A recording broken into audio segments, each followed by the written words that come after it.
Welcome to episode 9 of the Aspiring STEM Geek. In this episode, I talk with Shawn Dutill, who is a systems engineer and a programmer. In the episode, we talk about how we navigated community college, how we were introduced to programming, meeting at a computer science club at Temple University, dealing with work stressors, DevOps, virtualization, video games, and much more. I hope you enjoy.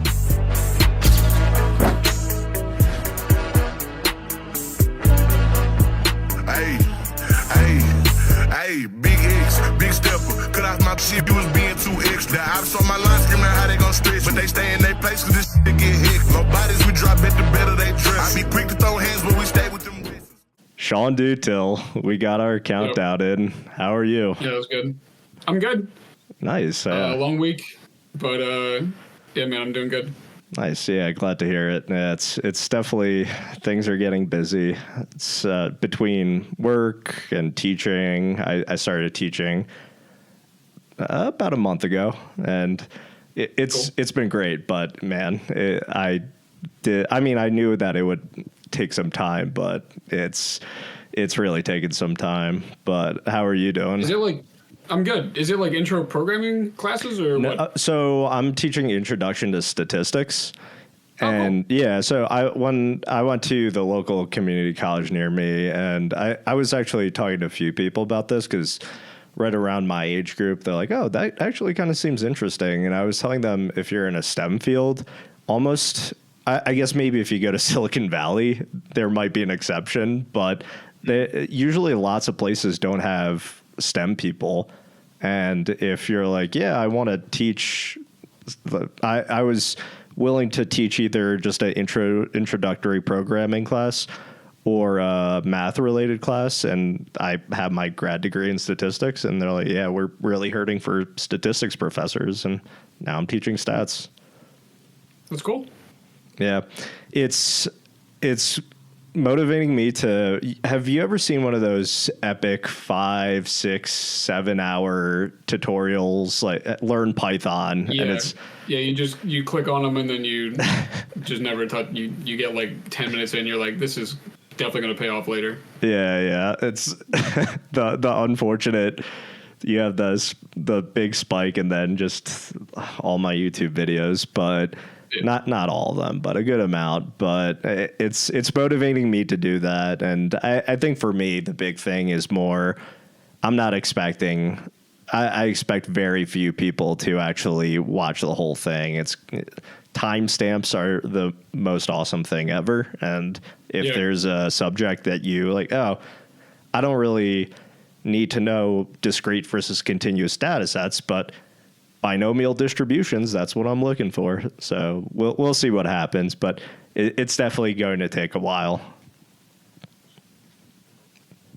All right. To like work through the whole material. Oh yeah, just the material check, because even a YouTube video at this point with all the editing I'm doing, it's like I just finished have you ever used SQLite?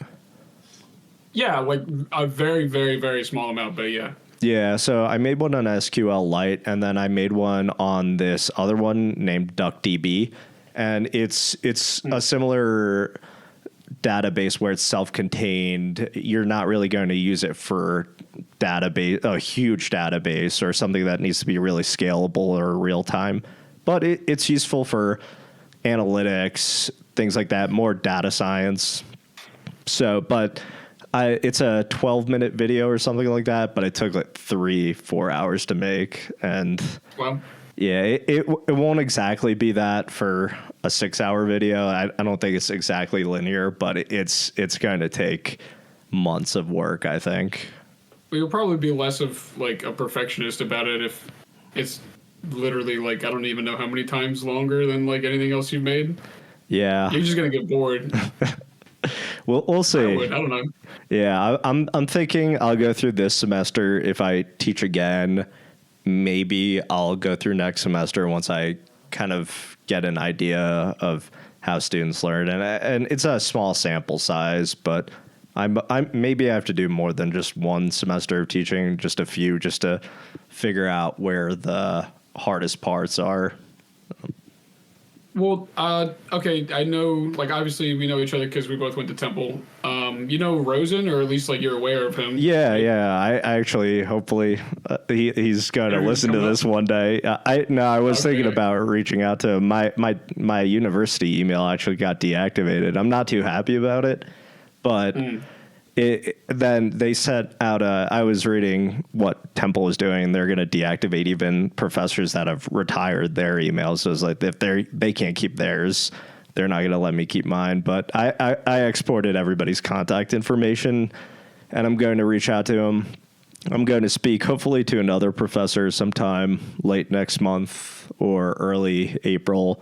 But yeah, I definitely want to teach or talk to Professor Rosen.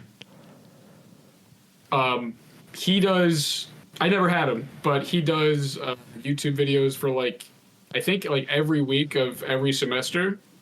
And I guess he just probably iterates and gets better on it like that. So I don't know if, like, one big giant 6-hour video, I mean, those are going to be really good for, like, anybody on YouTube, right? But maybe just to, like, iron down, like, the material or whatever, like, figure out which ones people really need to hit. You can do that, like, semester by semester. Yeah.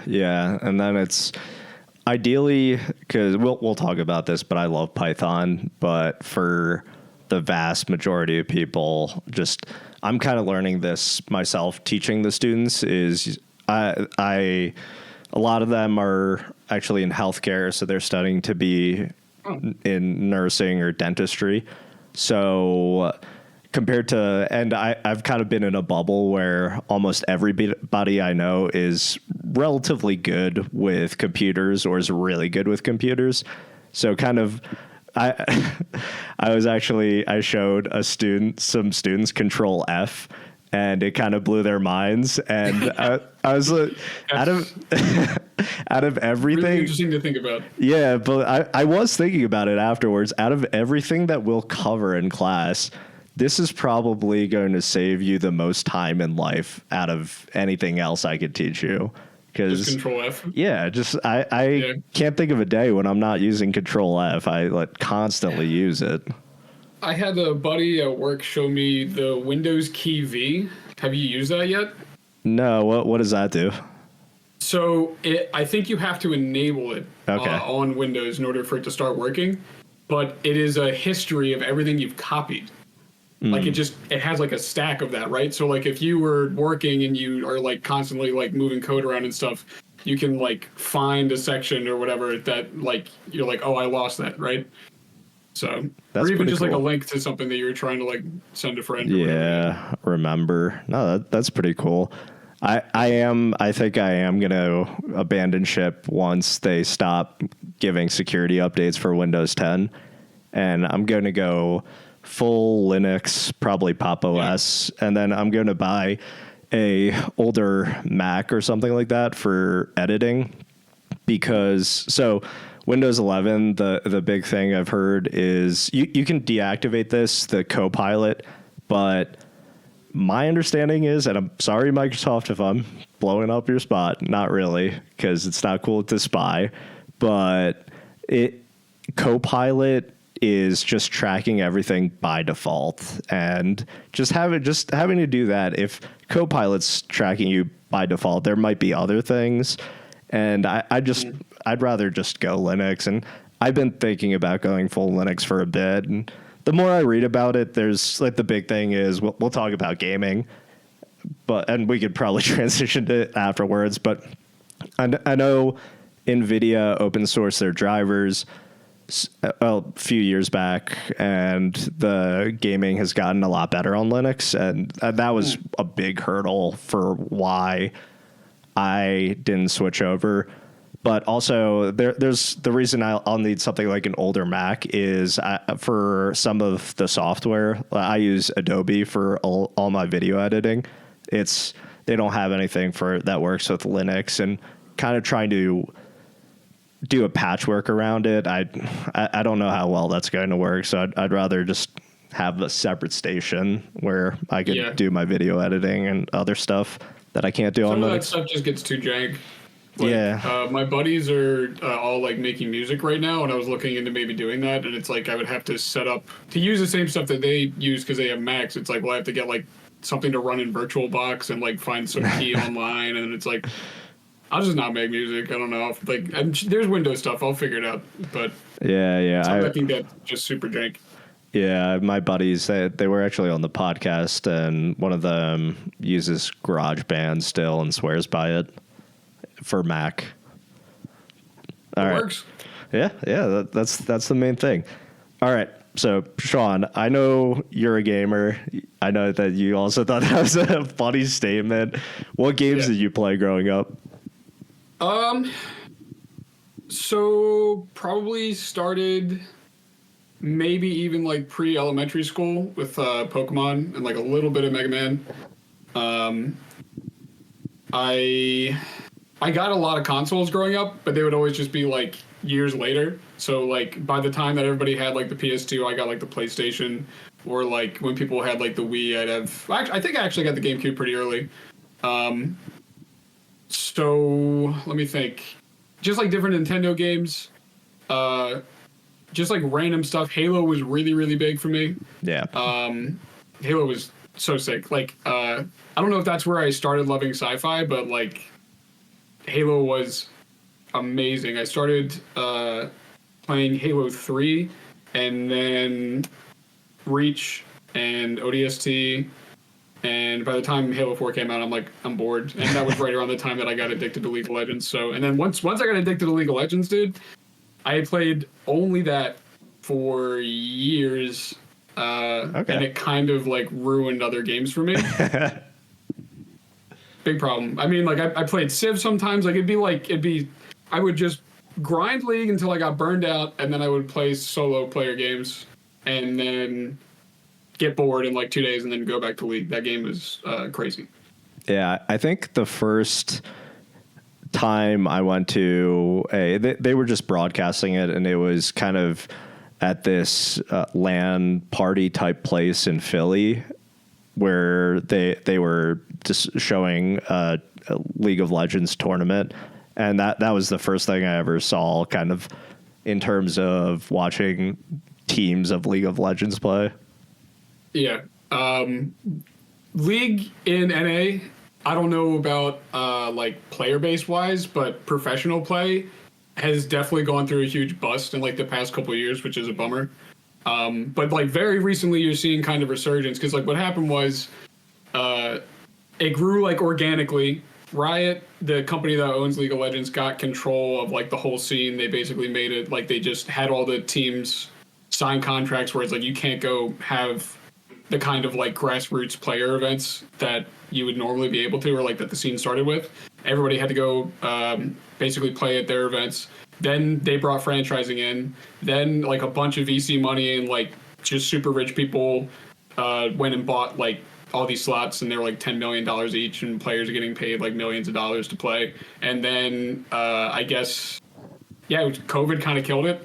Yeah. Everything like blew up, and now people are paying or like playing for, I don't know, like an eighth what they used to, and viewership is down like really, really bad recently. But the cool thing, they're kind of going back to that grassroots a little bit recently, and they're doing stuff like the Riot's like loosening their grip on not just events, but like the broadcast in general. Like there's this streamer named Cadril. I don't know if you've seen him, but he was a player and then was a caster for Riot, and then left Riot and started co-streaming the games, and is so passionate about that, and doesn't just do Europe where he played and where he lives. He does Europe and a little bit of North America, but China and Korea as well.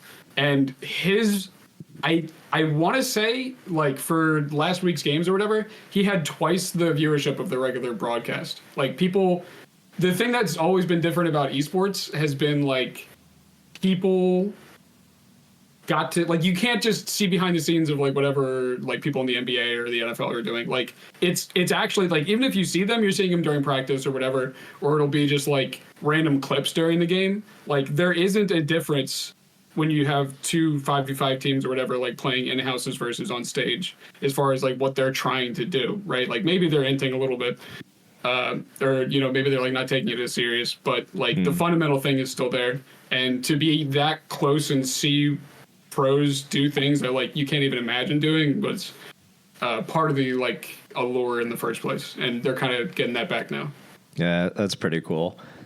Yeah, esports was, I didn't understand it for the longest time, and then just one day it happened. I think it was around COVID where I started just I can't say I really like watching esports teams or anything like that, but I have started to enjoy just watching people play games. Like one game I played for a very long time, just and it sucked up all my playing time, was Red Dead Redemption, and just yeah, and Rockstar the does. First one or the second one? Oh, second one. Yeah. Okay. I actually didn't play the first one. My brother had it, but by that time, I can't remember when exactly that was, but I stopped playing video games, and then I got back into it right before COVID, actually.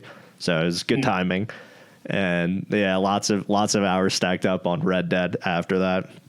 But the Rockstar just made so much content within the game that people are still finding some stuff. So I'll get a YouTube short or a YouTube recommendation based off that. Yeah, there's like an interesting parallel, like with games like League versus like games like Red Dead, where with a lot of like software going from, okay, you just buy the product and then you have it, to like this live service subscription model. Not only are the games like they have way less depth, but they also have like all these other mechanics that kind of like abuse your psychology and get you like kind of hooked. And okay, to take a step away from like the nefarious stuff, they just for whatever reason like don't have like the depth of a game like Red Dead or whatever. I don't know if it's like artistry because people are just like they're more interested in making you a game. It's also like, okay, did you play Elden Ring? No, not yet. I might get it, but something. That game is sick. I know it's one of those things where that's a huge time commitment, and I've seen 50, 60 hours to really get into it, which I just have things are really I had like busy. double that in my save. Yeah, there's a lot of content you can get out of that game. Yeah, if COVID happened again and we're just forced to be inside for whatever reason, I could do that, but things are just ramping up in busyness. But yeah, let's run COVID back one more time. Yeah, that's the big. Like, you talk to a bunch of computer science people, they're like, "Yeah, I mean, it wasn't that bad." But yeah, Elden Ring does look sick because it's. Correct me if I'm wrong, because my brother plays more of these games. It's a Souls style game, but yeah. So I remember kind of playing some of those, and I right away it hit me that wow, this is actually very hard, and I think that's when games were for the longest time made easier by the publishers, and then Souls came along and just it's so hard just to get past regular enemies. Yeah, I mean that's kind of like a core tenet of like old games, is making people struggle and figure things out versus like stuff like, I don't know, I've watched like YouTube essays about the way that games have changed over time, and like how they'll implement UI features like instead of like there would literally be a map in games in like the 90s or the early 2000s, and then you had like waypoints and it's like, oh, just go to this guy and like that's how you solve the quest or whatever, versus like I have to actually think about it and figure things out. But I guess that's like as things become more popular, like they have to get watered down in order for them to get sales and stuff like that. Yeah. I was reading a book about like the history of computer science, and it turns out the internet. You remember the name of the book? Yeah, it might have just been Hackers. Hackers? Okay, cool. Yeah, because it was they started in like the 50s and 60s, and they were going through the 70s and the 80s, and I kind of got bored right in the 90s because I guess that's just too close. I get really like nostalgic about like, because the people, man, when I started really enjoying comp sci, it's when I realized that the history of CS is like lore in a video game. And it's like those people were just straight up wizards, like being able to figure that shit out. Like the guys that wrote Unix, the guys that made C, like it's so cool. I don't know. Yeah, like John Carmack, the big thing was, especially so that I know it's early 90s. I don't know if it's late 80s too as well for him, but the big thing that he built was Doom, and the hardware that they had was so limited compared to what we have now. And he focused on graphic design within a game, not just design, but just the graphics and getting everything down right. I can't remember the exact video off the top of my head, but they really had to come up with some really cool software design and able to run Doom on a console or a computer back then. Yeah. I mean, I know you like Jonathan Blow, right? Like a little bit or no? The name doesn't. Not familiar? Yeah. Okay. He's like this game dev that rants a lot. And he had some video about how like the engines that most people use nowadays are like Unreal Engine 5 or like Unreal Engine whatever, or like Godot or Unity, and everything has been so abstracted from like what's actually happening on the hardware, that people don't have the same kind of intuition, or like, I don't know. It's just some of it is just like old man yells or whatever. It's like but I do see what he's saying, because like if you dive deep into any system, you like. Even like Python, right? Python is like kind of just a wrapper for C. Abstraction, right? Yeah, I tell myself that I'm going to learn something about assembly language one day, but it's yet to happen. Okay, yeah. So there's obviously like a lot of ego in tech, right? Yeah. I don't know how you look at, like, I just know that you're a better programmer than me. I don't really have to like, think about it. But I don't, it doesn't matter. Like, where am I going with this? Because we were talking about Python. Abstraction. Yeah, the games, how we had. So, not, like, when you were at Temple, you had a different major than me. You're taking different classes. What was like your CS curriculum kind of like?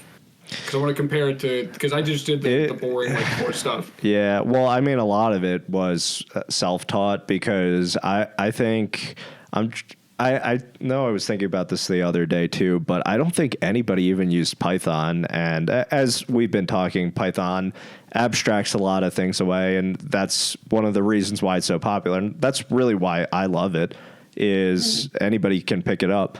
But people weren't even using Python. They were using R, because I will say, in terms of statistical modeling, R does have an upper hand in some subfields of statistics. So nobody was using the same programming language as me. And so I did take some, before I went into grad school, I took some intro to programming courses in a community college, but a lot of it's just self-taught.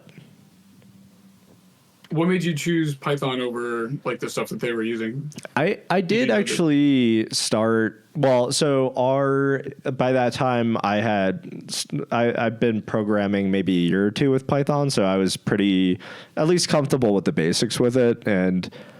But before that, when I was actually working in finance, I was trying to learn C++.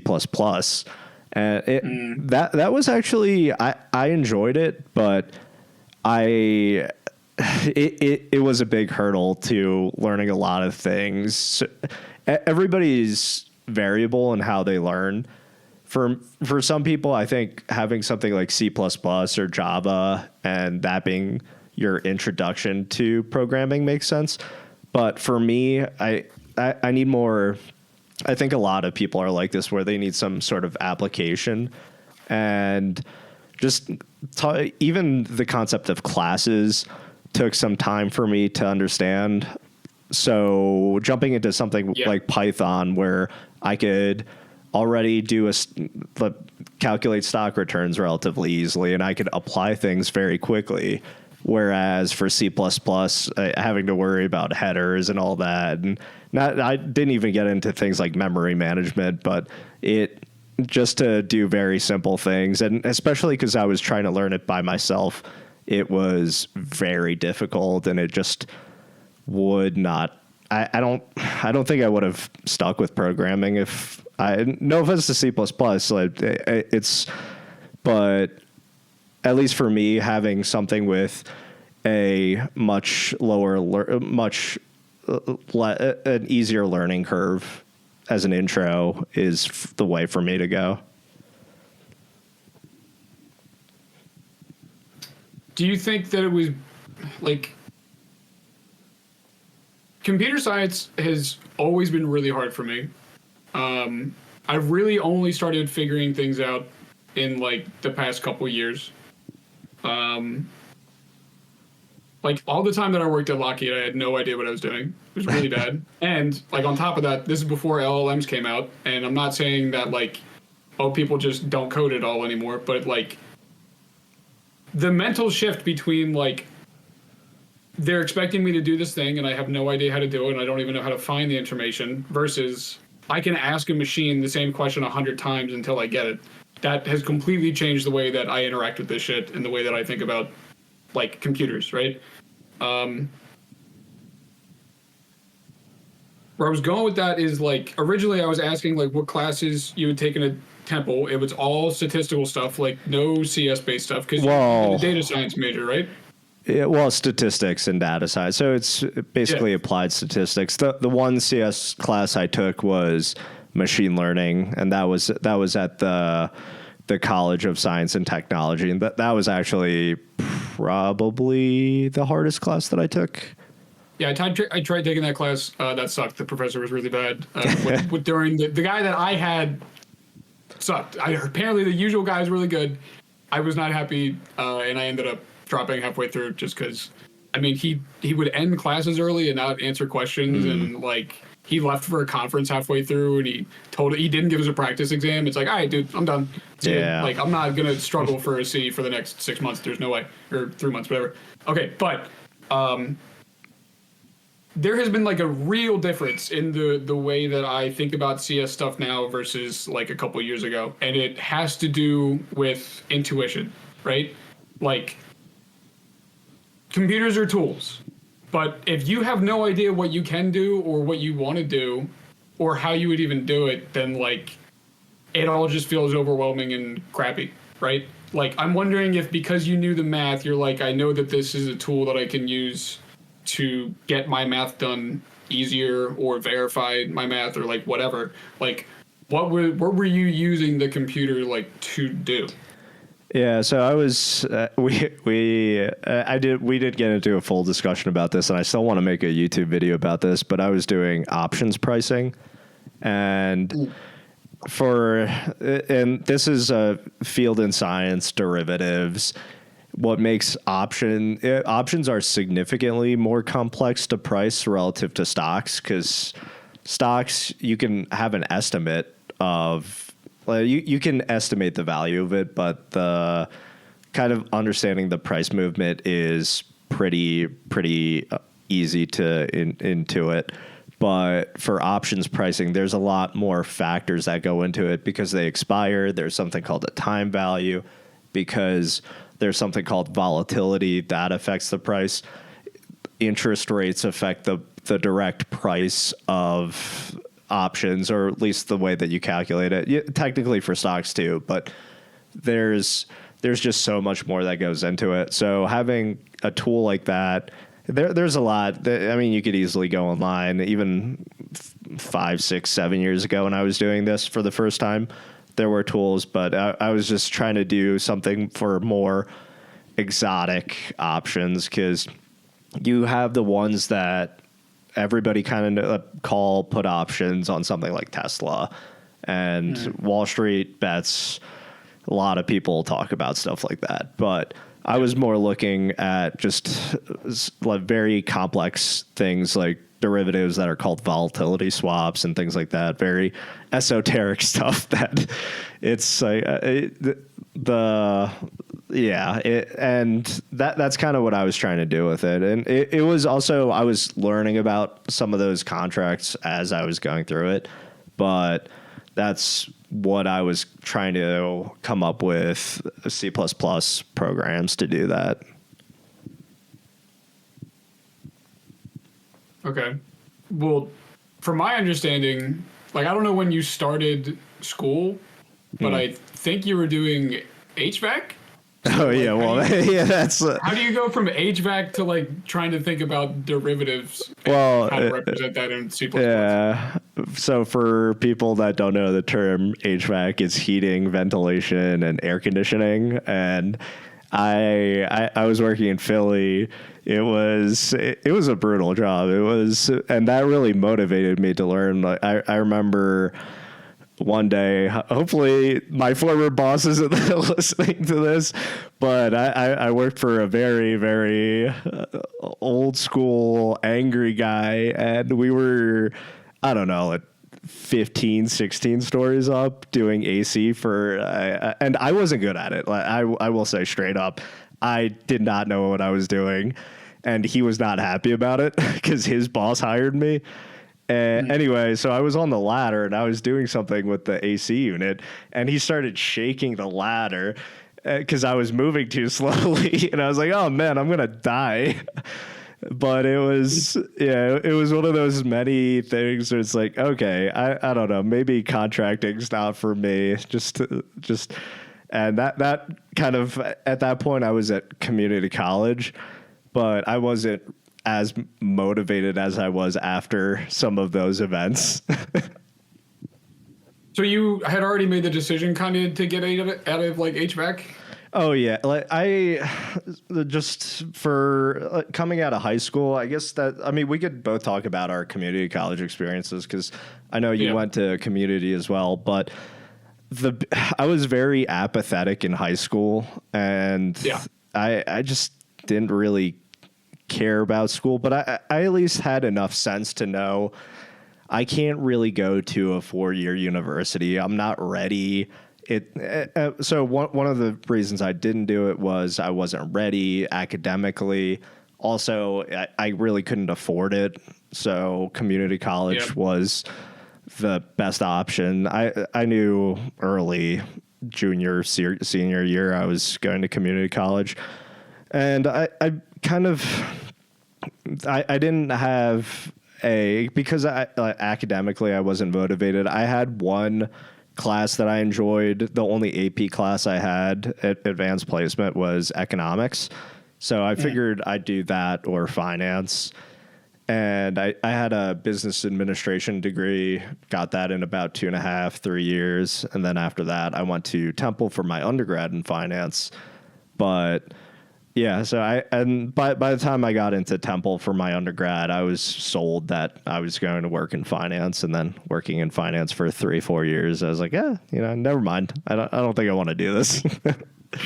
But so that's my experience. But I'm kind of curious about what your experience is, because you went to Montgomery County Community College, near where I grew up and lived for a good portion of my life. Yeah. Could we circle back though? Yeah. Okay, so like you're at community college, you're majoring in something that's business, like finance or STEM related. Yeah. Business. Okay. All right. So like you what? You just like want to make money, and you're like, I can make money if I figure out how to do complex options stuff through. Yeah, that was part of it. It's also money is a motivating factor for a lot of things. It's kind of like I don't want to be poor. I'm tired of it. Yeah, especially like if you actually don't have money, it sucks. You really, it sucks. And then you really realize, like, I need money. Like, this is not going to change. This is just going to be the same. And if I don't know what your family is like or like whatever, but if it's like, if you have people in your family who struggle with money, and then they're like 2 or 3 times your age, and it's like, oh, dude, I gotta figure this out because this is not cool if it just goes on the whole time. It's one of the one thing that they in primary school, probably as early as middle school, they should start teaching kind of personal finances. But being poor sucks. I remember I can't remember if I was working or if it's like right around because I got fired from my HVAC job. Because I didn't know that. Well, it's funny. Also they didn't. I didn't want to. They had a huge box truck, and they wanted me to drive it, and I just wasn't comfortable with it. And then I think if they kept me, I think the guy I was working for would have probably had an aneurysm. But it was probably somewhere in between there. And then I worked at Lowe's Hardware for 3 years. And I remember I made the very awful decision of buying a 1998 purple Camaro, and I got pulled. Yeah, I got pulled over double digits. Everybody thought I was a drug dealer. I was like, no, I'm a very stupid teenager, and. And I just remember I was getting ready to go to the Jersey Shore because it was the summertime, and I was gonna fill up for $20, and it was I go inside, the card didn't work. It just filled up to $15. I was like, damn, that was rough. I still went. Yeah. I mooched off some friends that were older, but another motivating factor to work in finance, which is. It's not the best thing, but it's also the reality for a lot of people. Well, I mean, I don't think it's like, okay, there's that ego thing where it's like, am I selling out?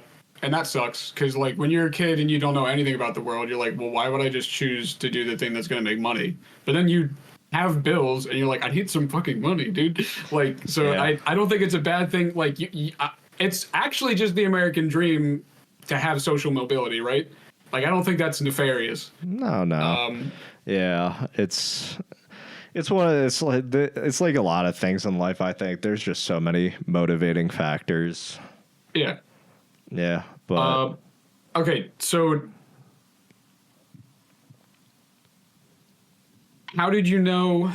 Like, did you? Because I grew up, and I just. Let me try to figure out how to say this. Like,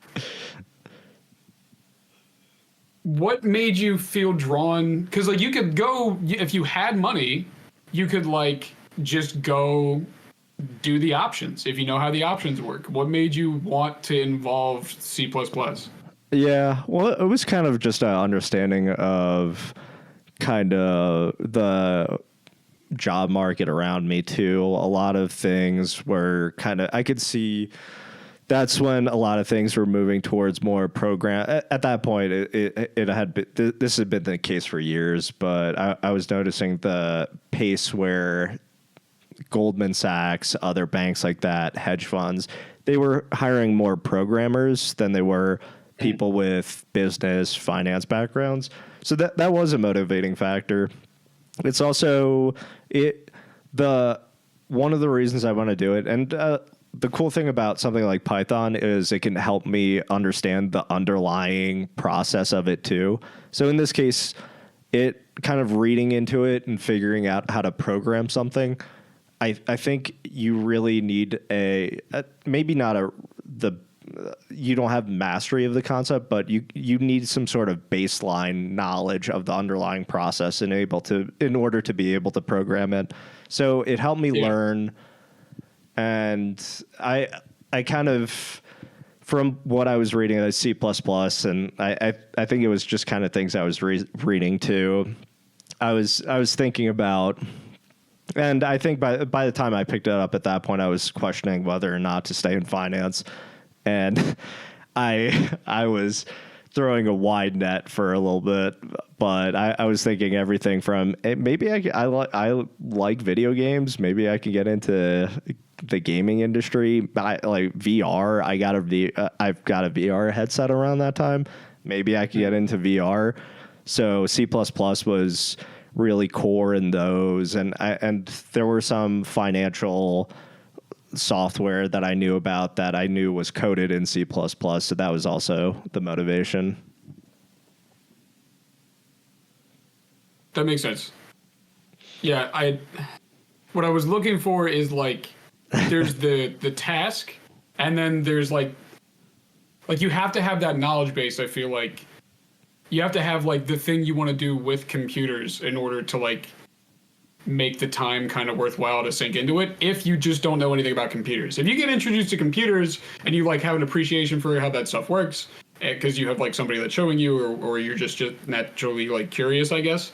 I don't know. The people, like most people that I met at Temple are people who chose, most people I just meet, I guess, even like at my job, right? Are people who chose it because it's a lucrative thing. Or they had something they wanted to get done, like creatively. I don't know too many people that are like just doing comp sci or just started with comp sci because they were genuinely just straight up interested in the computer. It's like there was always like this other thing. Yeah.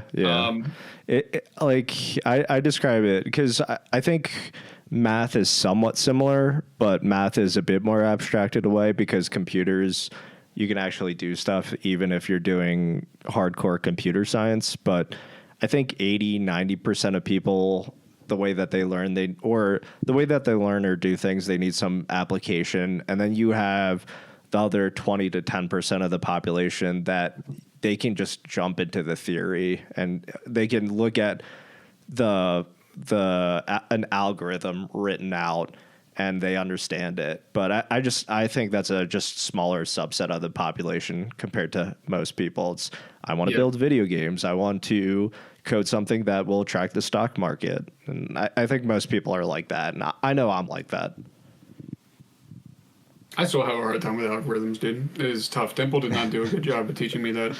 Yeah. I didn't do a good job of learning it at the same time. So yeah, it's one of those things where it's useful, but it goes back to like at this point I'm more doing trying to do more DevOps and data engineering stuff. So it's a good kind of base knowledge, but how many times are you going to take a derivative of something at work? It really good to know, but for the majority of people, you're not going to apply it that much.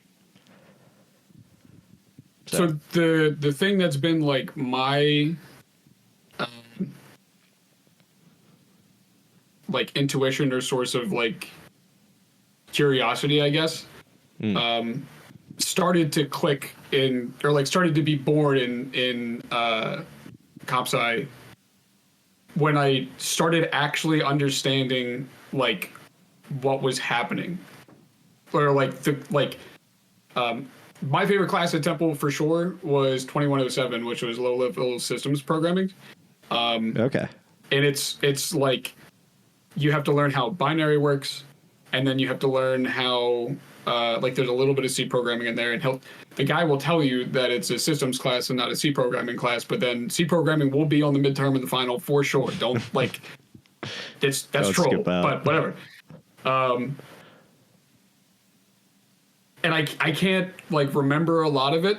Like I definitely lost it, but like memory caching and stuff like that. Like when you understand how things are happening that low level, like the people that I just have such an appreciation for it. These people were so smart. I mean, some of them are still alive.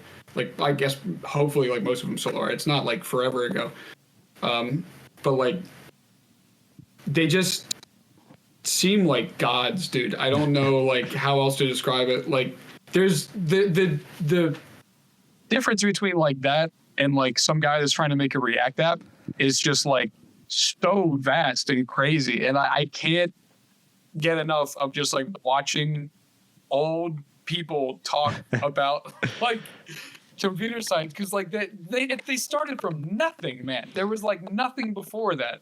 Yeah. Like the first video game was in like the 50s it was made. What I'm trying to remember. I think there was something before Pong, right? I can't remember. So it was on the PEP 8. Oh, okay, it was on the PEP. I don't know what number it was, but wait, isn't PEP 8 that's like a Python? Yeah, I think that's the like style. It's got a similar name. The game is Star Wars. because I be able to find this. I also read a book about video gaming history, but it's been a while. I do, yeah. I think there are people that will do some of that foundational low level stuff still. I don't know. I'd have to think about it some more, but I've definitely thought about that. But I also kind of like think about it in not just in computer science, but like in everyday life too, because I'm somewhat handy, but I was just thinking we've specialized so much in everything in day-to-day life. For example, I don't know plumbing and I don't know electricity. I purposefully stayed at the HVAC job. I got shocked really bad one day, so I purposefully stayed away from that. And for plumbing, I didn't want to deal with sewage. So yeah. But because if you go back 50, 60 years ago, I think the average person was probably more handy because they could probably fix things. But not only have we gotten more specialized, so has everything around us has gotten way more complex. Sure. All the touch shower heads or all the... Yeah, I'm working on like redoing my capstone with a guy who wants to know how to program, and he wants to do it in like Django because he's learning Python, and it's just so far removed from like HTML and JavaScript, and like I don't know, it's just like I can't just go work on the thing. There's all this other stuff that I have to learn in order to just make progress, and it's a little yucky. But that's also I've gotten a lot better about just learning things and like recognizing, okay, I don't know this, and then taking the time to go look it up. It's just when I'm trying to work on something fun, it's like, well, I'd rather just be able to get it together real quick. But yeah, I don't know. It'll pay off. Yeah. Yeah. So that makes sense. We also don't have to go chronologically. So you mentioned Temple, your favorite class. Yes. So that's the low level language programming class, or was it a systems class? But anyway, I think we met when I was already. I know I was kind of doing a lot of stuff with TUDev, but I quickly became president. I think that's when we met. And then eventually I graduated with my graduate degree, and then you took over as president. What was what did you enjoy most about the club? So just to set the scene, we were in a computer science club together. That's how we met. I know when I was doing it, we did programming workshops. It was also complicated because this is right around when COVID was still pretty significant. So there was a lot of stuff that was virtual. But I guess going back to the question, what was your favorite part about the club? The people. Yeah. Always. Even now, like, I still like people more than comp sci. I'm glad. Yeah. So my experience being president of TUDev was basically yapping in the Discord channel, and then I think we were able to pull off, I don't know how long I was president. I think it was 3 semesters. Okay. But in those 3 semesters, I think we were able to get like 9 show and tells. The club when I was there basically was just comprised of talking in the Discord and then show and tells. And the problem was when you gave me like ownership of the Discord channel, I didn't know how to program. So like I was supposed to be the president of the developers club, and I didn't know anything. So the bar for what could be like talked about or presented in the show and tells was just anything that anybody made with like anything. It was like I had art kids that like made she didn't make the hangman thing. What did she make? there was some algorithm that would swap characters, and I can't remember what she was doing. It couldn't have been a word search, but like, so to me, TUDev was getting together with people and just being creative and showing people different stuff. Because there was this huge epiphany, like, so we can maybe go back a little bit. Like, I struggled in high school a lot. Life outside of school was really tough, and I barely graduated. And I didn't really know how to learn.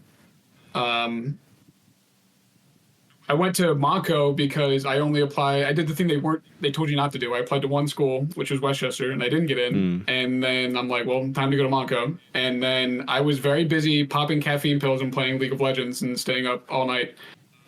So even like through almost all my entire time at Monco, I didn't know how to learn. And actually, I started Monco, and then I left, and then I started at Delco, and then I went back to Monco over the course of like maybe like 4 years. Honestly, I don't know. During that time I was working at Giant, just to like pay my bills while all my friends were at college, and I was able to live with my best friend. That was pretty cool. And it wasn't until I met Emily and decided, like, oh, I actually really enjoy life and the people that are in it, and I need to have a better future for all of us. That's when I went back to Delco. And originally I was a chemistry major, and I was not good at chemistry. In high school, I took chemistry and I did okay, and then I'd never heard, of my senior year of high school, I had never heard of an AP class, but I liked chemistry because Breaking Bad was on television, and so I took AP Chem, and I got a 26% on my first exam, and I remember just slamming my head into the desk. I was so upset, dude. The rest of that year was so tough. And then the only like role model that I had for school was this chemistry professor. So I thought you were going to say Walter White. No. I went to Monco to do chem because it was the only thing that I had put time into in high school, other than League of Legends. And I still didn't know the periodic table. It was so hard. Anyway, so like I'm telling you, like I really, really was stupid. I didn't know how to do like anything. But it's fine. When I started going to Delco, I started in business just like you. But the thing that I was looking to for like, I guess kind of like a roadmap was the financial independence community. I don't know if you're aware of that at all. No, I never really looked into it. Is it? I'm not sure if this is something along the lines of Rich Dad, Poor Dad. I don't really know what. It's like, yeah, it's that kind of stuff like adjacent. Okay. So basically, I was trying to figure out how to get money, right? I'm like, I'm working at Giant. This sucks. I am being paid $11 an hour. Like, this sucks. Before that, I was a dishwasher for like $8 an hour. That was even harder. But like, that also wasn't full time. I don't know how I ate. But anyway, all these people, it's financial independence retired early. It's basically just a bunch of tech guys. I have heard about FIRE, but never looked into it. All these tech guys that were getting paid like $200,000 back when $200,000 was like $1 million were able to retire in like 5 years because they all lived in California and were making shit tons of money. But the fundamental thesis is like, you just build up an investment portfolio big enough for where you can have your living expenses with dividends. It's like the whole thing. And then you just get to chill. And then you can retire as soon as that math equation is done, as long as you keep your budget in order, right? Yeah. The issue is you kind of need money to get the investment portfolio. Yeah, you need like big income. So I'm like, I got to go back to school in order to do this shit for sure. And then like I'm doing these business classes and I'm getting A's, but it feels like I'm just an idiot still. I don't know any of this. It's not hard enough. And all these people in the fire community are all like software engineers, and I'm like, okay, I'm gonna go try to do that. And so then I switched to comp sci. But I like that ego thing that I mentioned earlier. I'm still bouncing around trying to figure out should I go do something and be creative, or am I gonna like sell out and try to get money, or like whatever. And I'm definitely not gonna go sell out and try to get money if this is going to just be dog shit. So I have to go figure out what this is like. And when I'm at Delco, I talk to tons of professors. The place that denied me, Westchester, I reached out to the dean of comp sci over there, and I got a 2-hour meeting with that guy. I don't know his name, but he's the GOAT. And he answered like all of my questions, because I just absolutely knew nothing about comp sci or like what the industry was like. And where am I going with this? Trying to figure out what to do. So I'm at the career services department by this point I'm back at Mako. I'm like, I can't commit to this if I'm gonna hate it. And like, I don't I wasn't aware of this before high school, but if there's, for whatever reason, children listening, you guys got to know that applied associate programs are a real way to get a decent job like fast right out of high school. So applied associates, I don't know if I've even heard of this. Okay, so they're literally like designed for 2 years of school in a specialized area for jobs that are like definitely above entry level. They're like skills based jobs. They're like half education, half skills, right? Like Emily is a surgical tech, and she went through the surgical tech program at Delco. That was eye opening to me, because she made really good money right out of community college. So this is along the lines of an associate's degree. It's definitely an applied associate's degree. Like you get it'll have less credits that transfer into like a more generalized degree. But you're working during this. Well, yeah, because they give you classes that are very specific to the job. So like they had these for CS. They had them for web dev, network engineering, like a general software engineer one. And then I can't remember what the other ones were. But I changed my major from like web dev to computer networking back to web dev, because I'm like, what is going to get me a job? I need a job. I don't know what any of this stuff is. And I remember being at the guidance counselor, or the career services counselor, being like, I need to know that I'm not going to hate this if I commit to it. Can you tell me what this job is like? And she is the career services woman at a community college. She does not know what these jobs are like, so she can't help, but she's like, hey, apply for these positions, because the other thing I didn't know about before you go and ask is colleges have private like job listings boards. Not only for their internal positions, but there are companies all over the area in Montgomery County that have partnerships with Monco specifically to pull people from Monco to those jobs. And one of those companies was Lockheed, and that is how I got the Lockheed job. Nice. Yeah, that's good to know for anybody that's listening and going to Montgomery County Community College. Yeah. Yeah. So, I mean, we can kind of jump into your work experience. So Lockheed Martin, that was your first kind of programming, or I know you said you didn't know what you were doing, but I'm sure that you picked some stuff up. I'm just kind of curious what you did there, or what you picked up, if anything. So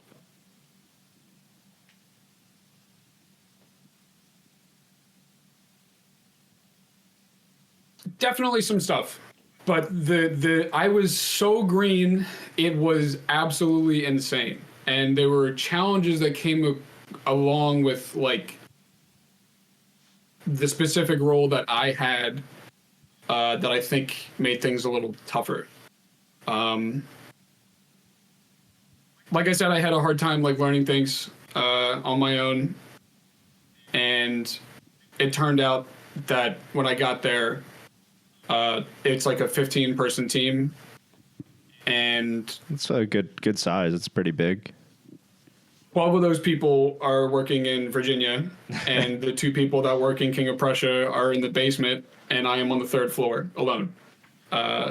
So what I did at Lockheed was basically just sit there for like 2 years and get paid, and just struggle like the entire time. It sucked so much. And like, definitely people tried to help me. There's a person that helped me like a lot that I still talk to. She's an angel. Her name is Evelyn. And we reach out every holiday and just like say hi. And when she's in Philadelphia, we hang out. We go down to Virginia sometimes. We'll see her. She helped me a lot. But I didn't, when I got to Lockheed, I didn't know you could put a computer on a computer. Well, and their entire thing was in the cloud, right? They like all of their stuff was cloud based. They had just finished their cloud migration, and I'm like, what does virtualization even mean? I will say, just really, I wish I didn't really know about it when I was working in finance. Like, virtualization is so cool, and I wish I learned about it sooner. But sorry, go ahead.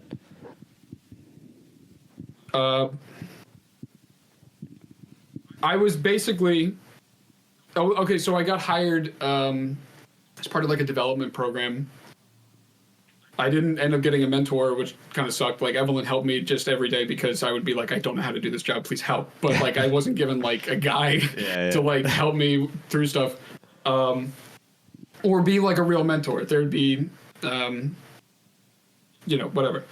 But part of the deal there was they would pay for my tuition. I'd have to pay for it up front.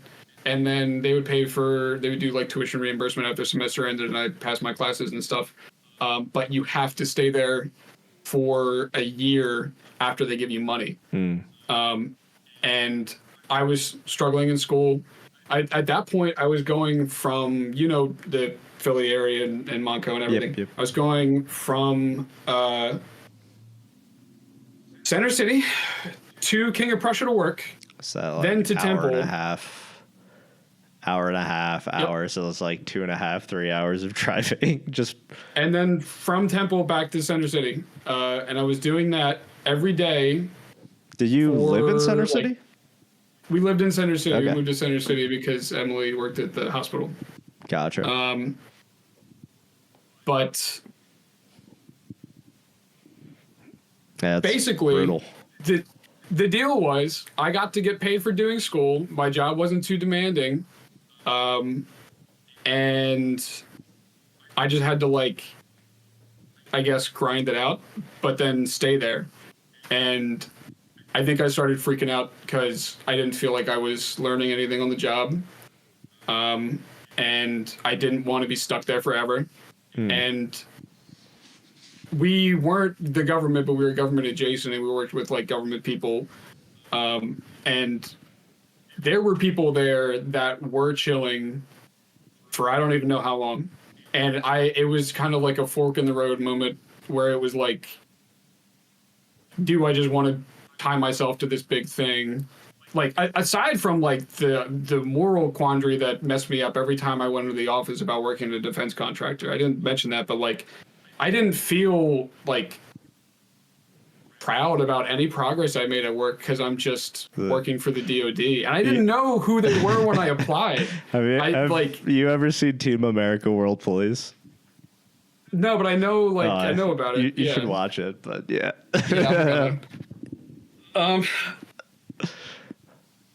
Okay, so the fork in the road is like, I need to be, even though I don't think that I can become useful or learn any of this stuff, if I don't do that, I'm trapped here forever because I'm not going to be able to get a better job than this. So I started reading and learning Python stuff, and then just trying to automate some tasks. And this is before LLMs, so like everything that didn't work was pain. I remember I had one session where I was just supposed to show somebody how something I work made, and it was so poorly written that I just debugged it for 3 hours in front of them, when I should have just let them hang up the call. But at the same time, like, this was the culture of that place. That person would just sit on that call for 3 hours because, like, who's going to tell them not to? Who cares, right? Yeah. Anyway, that place was a bummer. And I had at the same time that I started learning Python, I'm like, I gotta get out of here, and I stopped taking money for school. And eventually my manager called on. He's like, "Why aren't you taking money for school?" I'm like, what happens if something happens and then I can't work here anymore, and then I owe $7,000. I can't, something awful like me not working here. But, like, oh no, whatever will I do? Yeah, oh no, dude. But I saved up enough money to where I could finish my last year at Temple and just focus on learning. And all of a sudden, learning wasn't a struggle because this is the first time that I was doing school without working, like, since I started that whole process like 6 years earlier. Yeah. And I put a ton of extra pressure on myself with the TUDev stuff, which was good and bad for sure. I wish we got more meetings, but I think that the stuff that we were able to do is really a lot of fun. I saw some of the coolest stuff ever in that class, and the biggest thing. Okay, so like, you did the community college route. Yep. You're probably like slightly older than like your people in your classes. Did you at all ever compare yourself to like the people that you were taking classes with? I think more so. So when I started community college, I was actually there were people. I went straight after high school. It took me about 3 years, but it was a mix of people my age, but there was also a good amount of people in their 30s and 40s. Mm-hmm. And I don't know. I didn't really think about it much in community. I thought about it way more once I got to Temple, because then I was, I'm going to graduate soon. I need a job. So that's the big thing, is I was hearing about and comparing, and the people that went to Temple, for the most part, that were going for finance degrees. So I did a dual major, finance econ, but both in the economics department and finance, they almost all were at Temple since freshman year. And I did have a little bit of an inferiority complex about coming from community college. And so where I'm going with that is there's this moment where I'm sitting in a discrete math class and I'm just like making friends, and I ask this person like, like, what year are you? How old are you? It's like I'm talking to the person that's like the smartest person in the class or whatever. And she's like, "Oh, I'm like 19. I'm a sophomore and already taking like this advanced like later class." It was discrete part 2. And I went to so-and-so high school, and I'm like, "Oh, okay, cool. I don't like know the areas, but I decided to Google it, and it's a STEM high school." I didn't even know that was a thing. Like, yeah. I realized in that moment, like, I gotta stop comparing myself to other people. Like, you have to learn things at your pace. You're just gonna be behind everybody, and you have to accept it and just like continue to learn things anyway. Yeah. And at the same time, even this person who like I am kind of putting on a pedestal or just had such a better head start or whatever, like, they don't really care about comp sci, and they're not using comp sci outside of class. It's still just like a job thing. And so when I got to be in the position of like president of TUDev, I'm like, I know CS is cool. I know this shit is cool.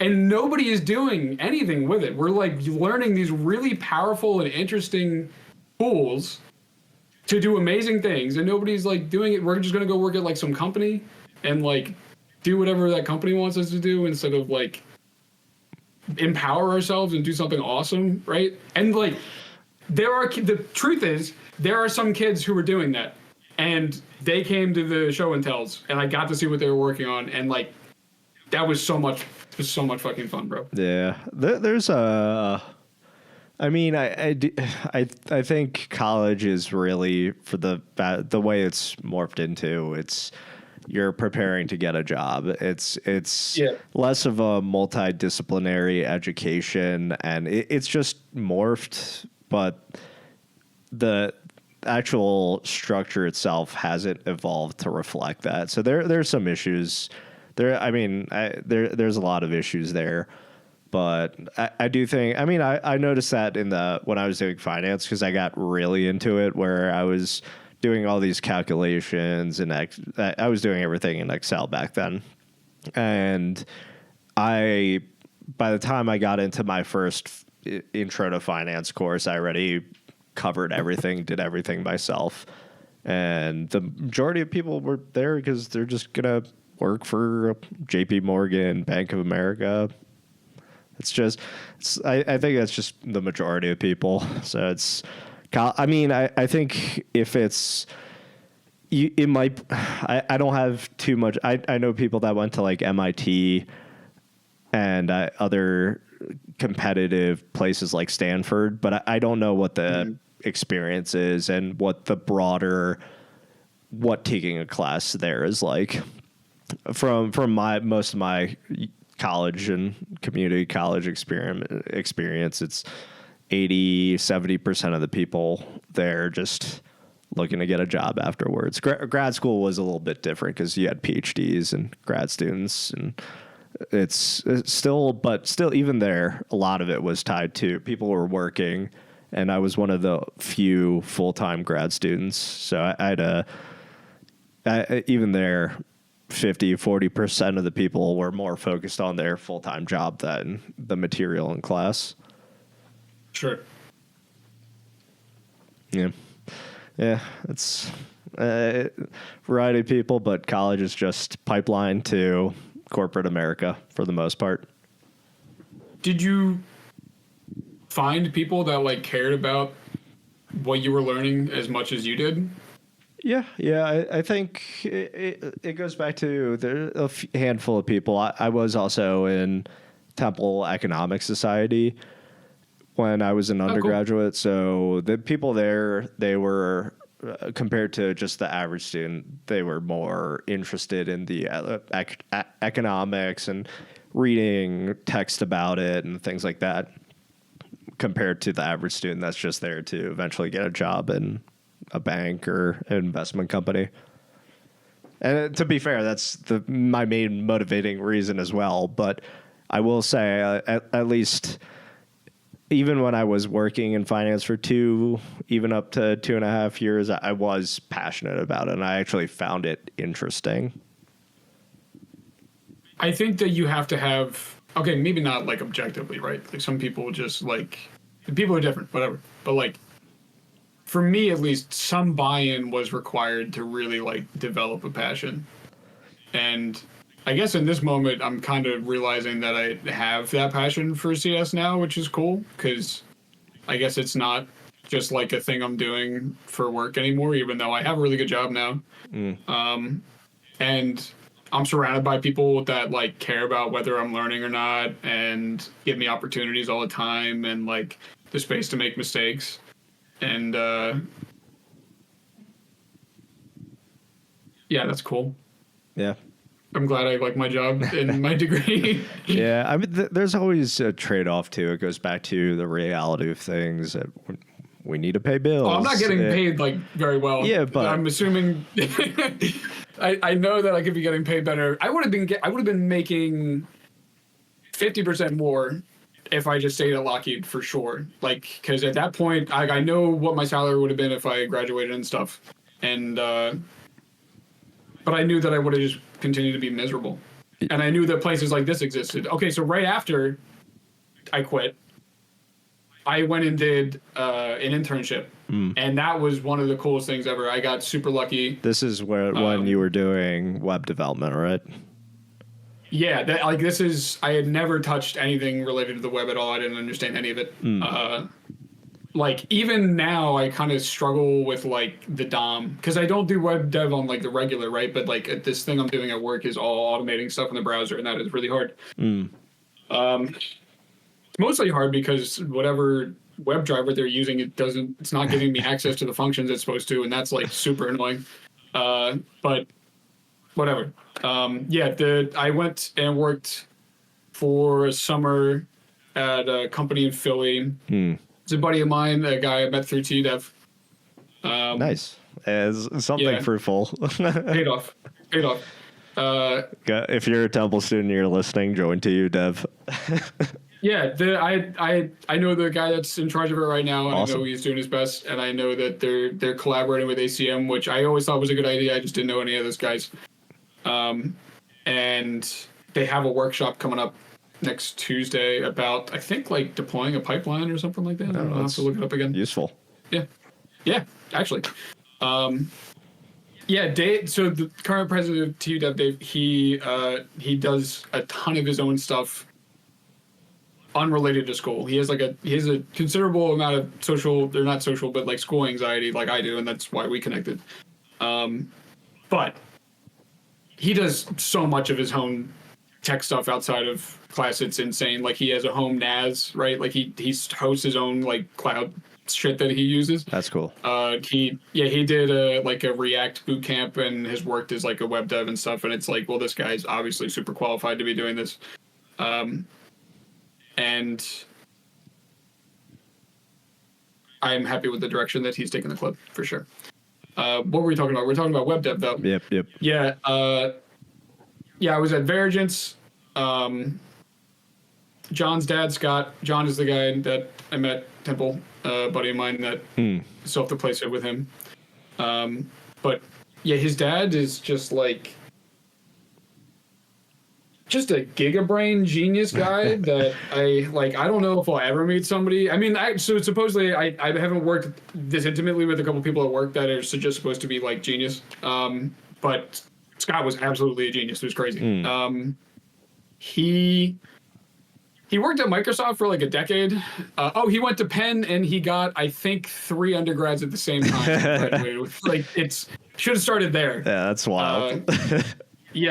I'll show you his LinkedIn later so you can see. But he worked at Microsoft for a decade, and then developed this thing internally that they weren't going to roll into a Windows release in time, so they just sold it to him, and then that was his business. That's cool. Yeah. And so John had reached out to me when I'm working at Lockheed and just miserable trying to get out of there. Like, hey, do you know anybody that would want to do a web dev internship? And he knew that I worked at Lockheed. I'm like, yeah, dude, I want to do that internship. Get the fuck out of here. So that was so cool. It was so much fun. But it was also like right around the time that LLM started really popping off. And I feel like that we're still kind of living in that world where like that's a huge part of the dev process for a lot of people, especially people who are working on their undergrads right now. Like, I remember when it first came out, I was super against it because my position was like, this is obviously going to be a crutch. None of the current curriculums that we are all a part of are taking this into account. And the information is unverifiable. I tried to use it to study for that discrete math course, and it would just tell me opposite things, like all the time. Is it like 2022? Yeah. I'm like, I can't use this. But the internship was a little bit. It was actually like at least a year later. I think it was like May of 2023 was the internship. And the discrete math was like right at the end of 2022. So there'd been like a year and a half of development, and things have been getting better. And Scott was big on it. Scott was like, this is the future. He's like, I'm like, I feel weird. I don't feel like I'm learning enough. And he's like, there's going to be 2 types of software engineers in the world. Those who use AI and are productive, and those who are holding themselves back. And I'm like, that's fucking fair. And also, he's paying me, so I'm just going to use whatever he wants me to use, right? Yep. So I learned a lot about the DOM, and the most that I learned there that was really, I think, important was like working on a project with other people. That is something that they do not teach you at Temple until you get to your senior year, and like they could just be introducing that way earlier. And it's also like kind of the best part of software engineering. Like, I don't know. Like, sure, getting the thing working when, like it's, and not only even if you don't like it, every single place.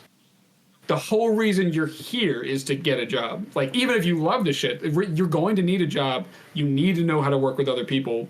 Version control is going to be vital everywhere. Setting it, like, scoping work, all of that shit is important. So, and that's where I really got a taste for it. And it was actually right before I took the class where we started learning that. And so I came in really prepared for that. Nice. Yeah. And yeah, I don't know. I'll never probably experience anything like that again. That was a lot of fun.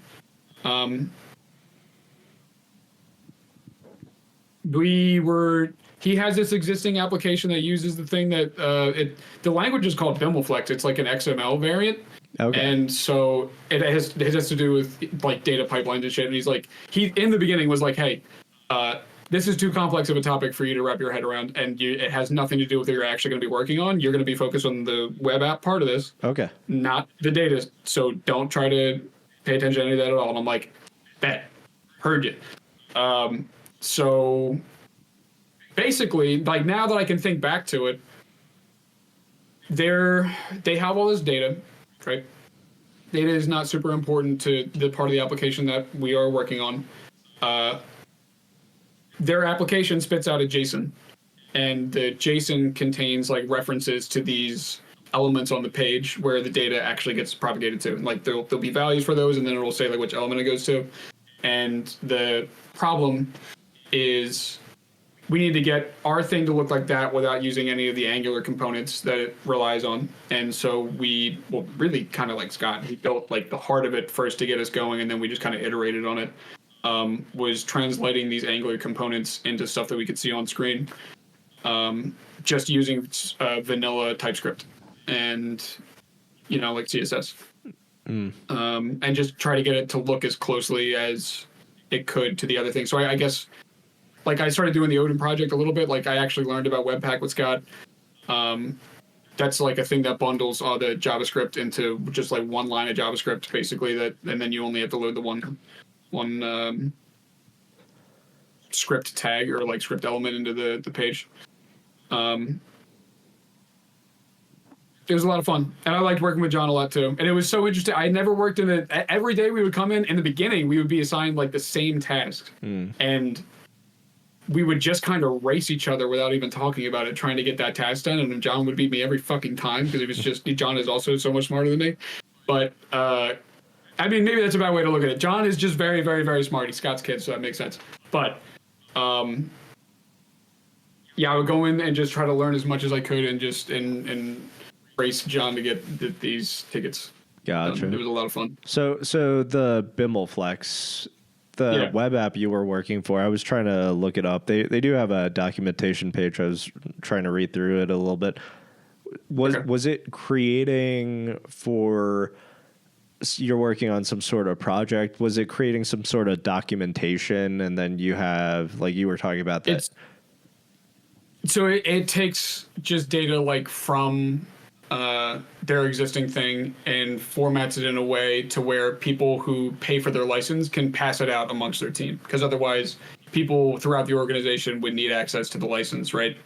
And so it was just a feature request of their customer to be like, hey, this is all great to have in the app, but we need to be able to pass this around our organization in order to really make use of it. And you were working on something that was creating just a static snapshot of a project, right. And that's what they would hit export, and it would just put out this JSON, and then our thing would just take the JSON and just stuff it in the thing that would translate the components and the data into like the visualization on the screen. It wasn't a super, it was the most complex thing that we had ever worked on, but like architecturally it was really, you would just like load the file.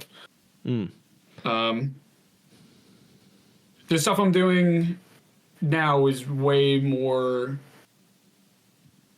architecturally like interesting for sure. And I found, like, I didn't know what a systems engineer was, but I'm finding that I'm really enjoying that. And then also going through the history of CS, reading that book, and also just like absorbing a ton of content online, it seems like there's always been these two like kind of parallel groups of programmers. There's the system guys, and then there's like the application guys. And the system guys are like, they know all about the OS, and the application guys know all about like a particular like stack, right? And I'm liking the system stuff so far. Nice. It's been a lot of fun. And your company's mostly working with an open source tool called Zabbix. You want to just give a brief run through of what Zabbix is? Yeah, Zabbix is like a monitoring tool. It's an IT infrastructure monitoring tool. Is it kind of like similar? Do you know the Elk Stack, something like that, or Splunk? Okay, so Splunk is more about like log file monitoring. This is more about like resource monitoring. Okay. It can monitor log files for sure, but this is like Zabbix is also way more flexible than a lot of these other. I mean, I guess maybe that's an unfair comparison because I don't have a ton of experience, but. I don't know if these one of the most interesting things that I've done, at least in the very beginning of when I first started here, was monitoring of these doors that exist in these secure facilities across the country, where this company wanted to know, like, when these doors open to make sure that their techs were going out at like appropriate windows and stuff. Gotcha, like physical doors. Yeah, physical, like actual, like electronic doors. Sorry. And there's this. I don't even really know. There's just a little computer in the door that's broadcasting metric data, both about the temperature and like the last time it was open and like, you know, what time it is and the location and stuff. And it gets, you can collect that through SNMP and then get that sent into Zabbix with like SNMP traps. And basically like Zabbix just sits there and waits for the data to come in, and then it'll grab it and turn it into the internal like data that Zabbix uses. Okay. Yeah. So it all comes down to just like, you have a host. It is of a certain type. There is data on that host that you want access to because it has value to be monitored. And then how do we get that data into Zabbix? And then what do you want to do with it? And the cool thing, like you called out, is it's open source. And anybody can set it up. It's like free. But what my company does is not only they host like their own cloud version of it. That way customers just don't have to touch anything. But we also do like really complex installations with like high availability clusters and stuff like that for people that want to have their own Zabbix installation. I am just wrapping up probably like the coolest thing I've ever done, and also the most I've learned about that kind of system sides of things. So stop me if you're getting lost in like the components or whatever. So you have your Zabbix server. The Zabbix server collects data from hosts, right? Makes sense. Yep. When you have a bunch of hosts scattered around, or even to just kind of distribute the resources that original server needs, you can set up a proxy. And all the proxy does is grabs the data, sends it back to the server to handle processing, right? We can have a proxy. We can stick with your door example because that is pretty cool. So you might have a computer and then other microcontrollers that grab that data from the microcontroller in the door and then pass it to Zabbix, right? Yeah. But so like internally to Zabbix, there's like the server and then the proxy and then these hosts at this location. And so like probably for that door, there's a proxy there. They were in two different data centers. So like there's all the doors that are at that one data center talking to that one proxy that's at that data center. And then that proxy sends the data back to Zabbix, the actual server. So the customer that I'm working with right now they go to an area. I don't know like how much I can talk about. I mean, you get broad. Yeah. Yeah. They bring all of this computing hardware to an area. They do their work, and then they will take that same computer hardware and go to a new area. and they want to measure metric data both at each area, but it needs to represent the area, even if it's the same hardware. So one of these devices broadcasts an API to let me know what area we're in, and then internally to Zabbix, the process basically is when they bring up their application, which is like a Docker Compose. I had to make my own Docker Compose, and then create the proxy in Zabbix to tell Zabbix, hey, we're at a new location. Proxy exists. There's going to be hosts here. Ping all of these hosts, and then luckily, we know what configurations they're going to be, even if there's going to be different amounts of them. And so, there's these templates that I create representing each host configuration depending on the ping that we find. We create the hosts, the host files. We stand up the Zabbix proxy. We use the host files through the proxy, tell Zabbix that these hosts exist. And that happens dynamically and creates hosts based off of the location that we're at. So they'll include the location and the name and then all these different data. And then there's actually part of it is, I guess the way that these guys get internet is they have a Starlink thing. And then there's the Starlink container that has to run that helps get the data from Starlink directly into Zabbix. I don't know how that one works. I think it's just also API based. Yeah. And people here, the main reason that are Andy, who was the guy that handled the pre-sale cycle for this contract, was really hype on Starlink because it's a very flashy and new thing. But I actually the stuff that was really cool to me was I had never touched Docker.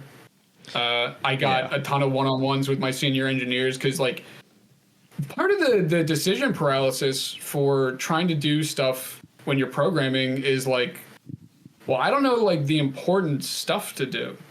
And I get that I'm a junior engineer, but I don't have that intuition yet.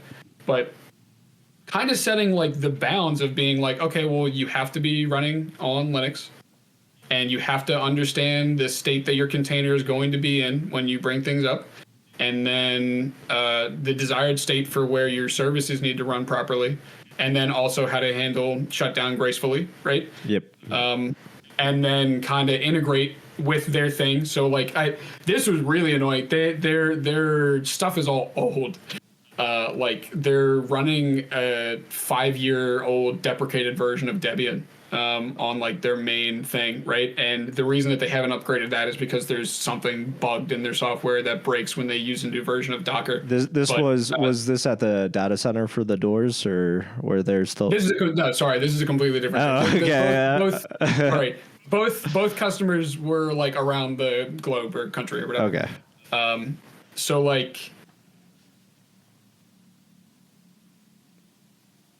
yeah, their product is. They have some bug and they can't update it. They can't upgrade the version of Docker, and because of that, we're limited on our version of Docker Compose 2. So I don't know if you've messed around with Docker Compose at all. Yeah. I've done some stuff with Docker Compose and Kubernetes.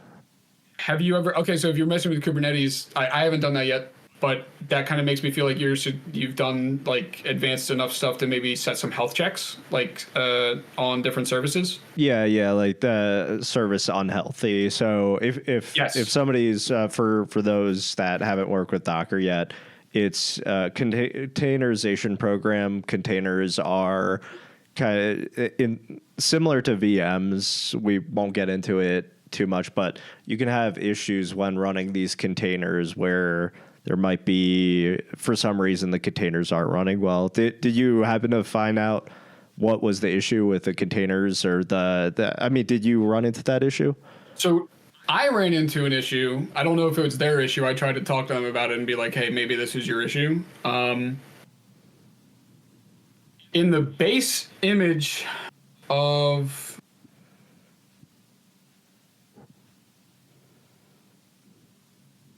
there was a system call being done that was deprecated. Okay, so was the system call in the? It was in the base image. Okay, gotcha. But yeah. Somehow, on their system, because like I had to build the image in their lab, which is also Dev 10. I was trying to keep things Debian because it's what they're familiar with, and I'm trying to use like Dev 12. And yet when I would try to build the Dev 12 image, like I'd get this error about the system call not like updating properly. And after a 2-hour debugging session with my senior engineers, they're like, this is definitely a problem and you can't fix it. And I'm like, all right, dude, I just need to get the work done. So I will make the image Dev 10. That's fine, even if it's like old. Why'd you ask that? I kind of lost track. What's happening? No, I guess we were talking about just Docker and the issue. Okay. They have five. Oh, the issue with their code. They're on Dev 10. Yeah. Well, no, because we were like, I was talking about Docker kind of health services, right? Yeah. The status of a given container. So you can have multiple containers running, and sometimes if you're running containers, there might be, for example, a networking issue or something like that where the Docker container can't communicate with a port, and that will cause an issue with the status being unhealthy. Or I forget if it's unhealthy or bad. So you can write health checks in the compose file, and they can be whatever, right? So like the health check that I wrote for the Zabbix proxy container was just to make sure that the process was running. And I know that the process isn't going to be able to start until I've sufficiently given it like the parameters that it needs to boot up. Otherwise, it'll just error, right? But in Docker Compose, like the latest version, you can do this thing where not only the containers run in one of two ways. You like run the container and it does the program, and like you think about it like your recipe, right? You at the end of that will have your cake. But then if your container is just supposed to represent like a line cook instead of a recipe, that guy is just on the grill the whole time. Yeah. So you need to continuously run the container versus running the container to get a quick output, and then the container shuts down.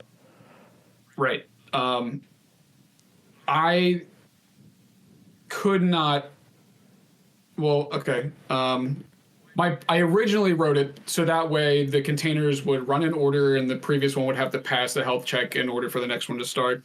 But because of how old their stuff was, Docker Compose does not work like that in Docker Compose v1, which is what I was limited to. The limitation there is like, or the way that the dependency, because you can say this container depends on this service depends on the service before it. The only limiting factor there is whether the container was booted properly, or like rebooted at all. Actually, there's no check on the condition at all, even if you have even if you write it in the compose, it'll just ignore that stanza of the YAML and be like, okay, the service is running, now the next service can run. And so I thought that I was done like last week, and then I'm noticing that my discovery process is kicking off before my initialization service is done, and it's like, okay, well, this is working, but that definitely isn't supposed to happen. And so then this is, I guess, maybe more of like the systems engineering side of things, where like you notice a behavior and you have to dive deep. Even with there's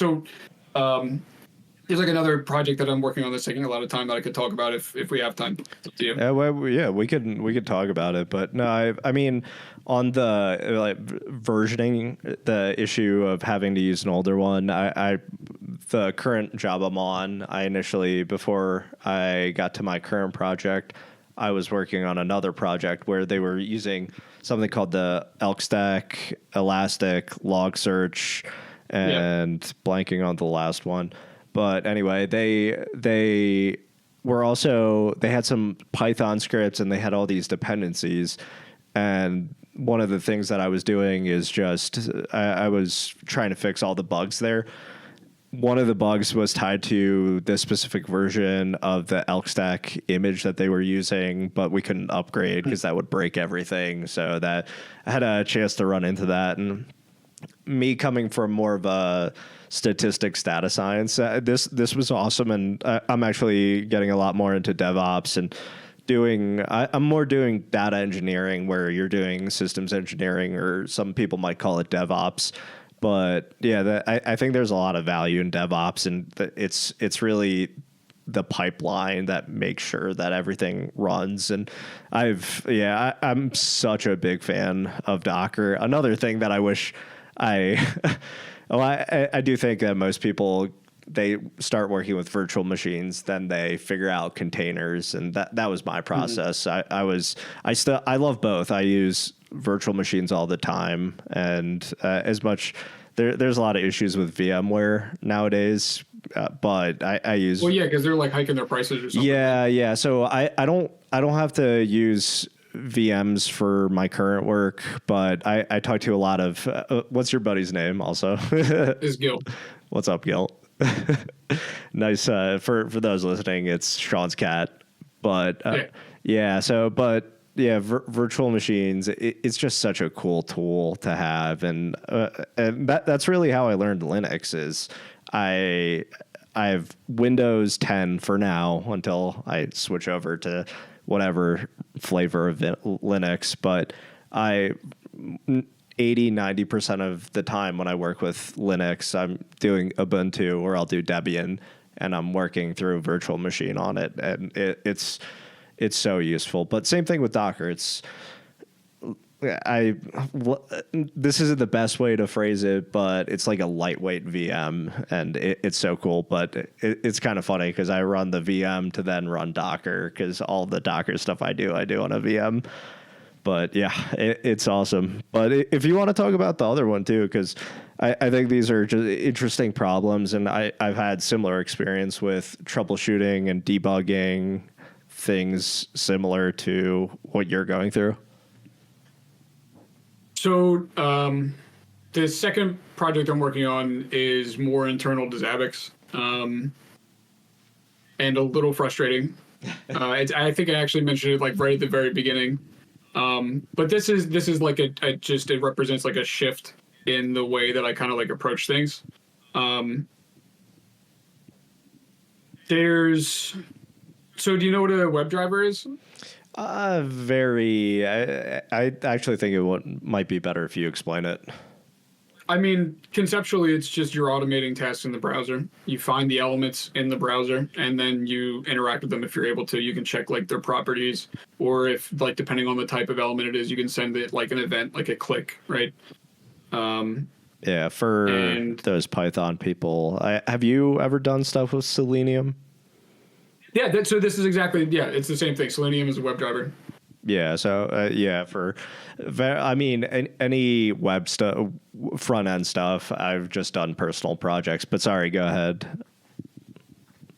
In Zabbix 7.0, they integrated, or they came out with like a new item type. Like Zabbix is like host and item and like metric based, and there's no reason why you can't treat anything like a host. And so like now they're letting you treat kind of like the browser like a host. And so for this customer, we are setting up user simulations to make sure that their, I guess, like happy paths, like through whatever their feature is, make sense, and are still like operational. And so I'm working on a piece of JavaScript that like takes the JavaScript that Zabbix created, this like browser object that is an interface to go talk to Selenium and like do different events. And they just kind of boil it down that way. A user like this customer, when they have to go add more of these automations, can just specify a JSON object on the host that represents in order, this is like the element, this is what I want to do with it, and then like just have a list of those, right?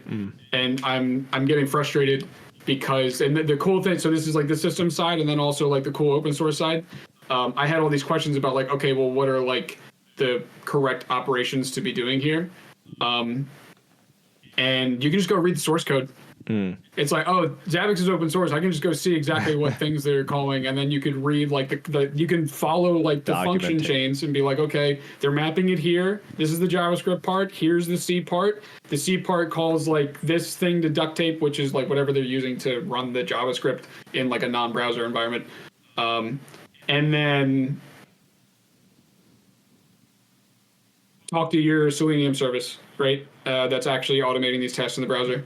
And I got frustrated because in the documentation it says that it takes a string, and you can't just because you have to specify the element. Like there's this, browser.find element function, and Selenium the WebDriver supports. Although I guess I have just been reading like general WebDriver documentation. Maybe I'm not looking at the specific version that they're using, because like that code's going to be there too, right?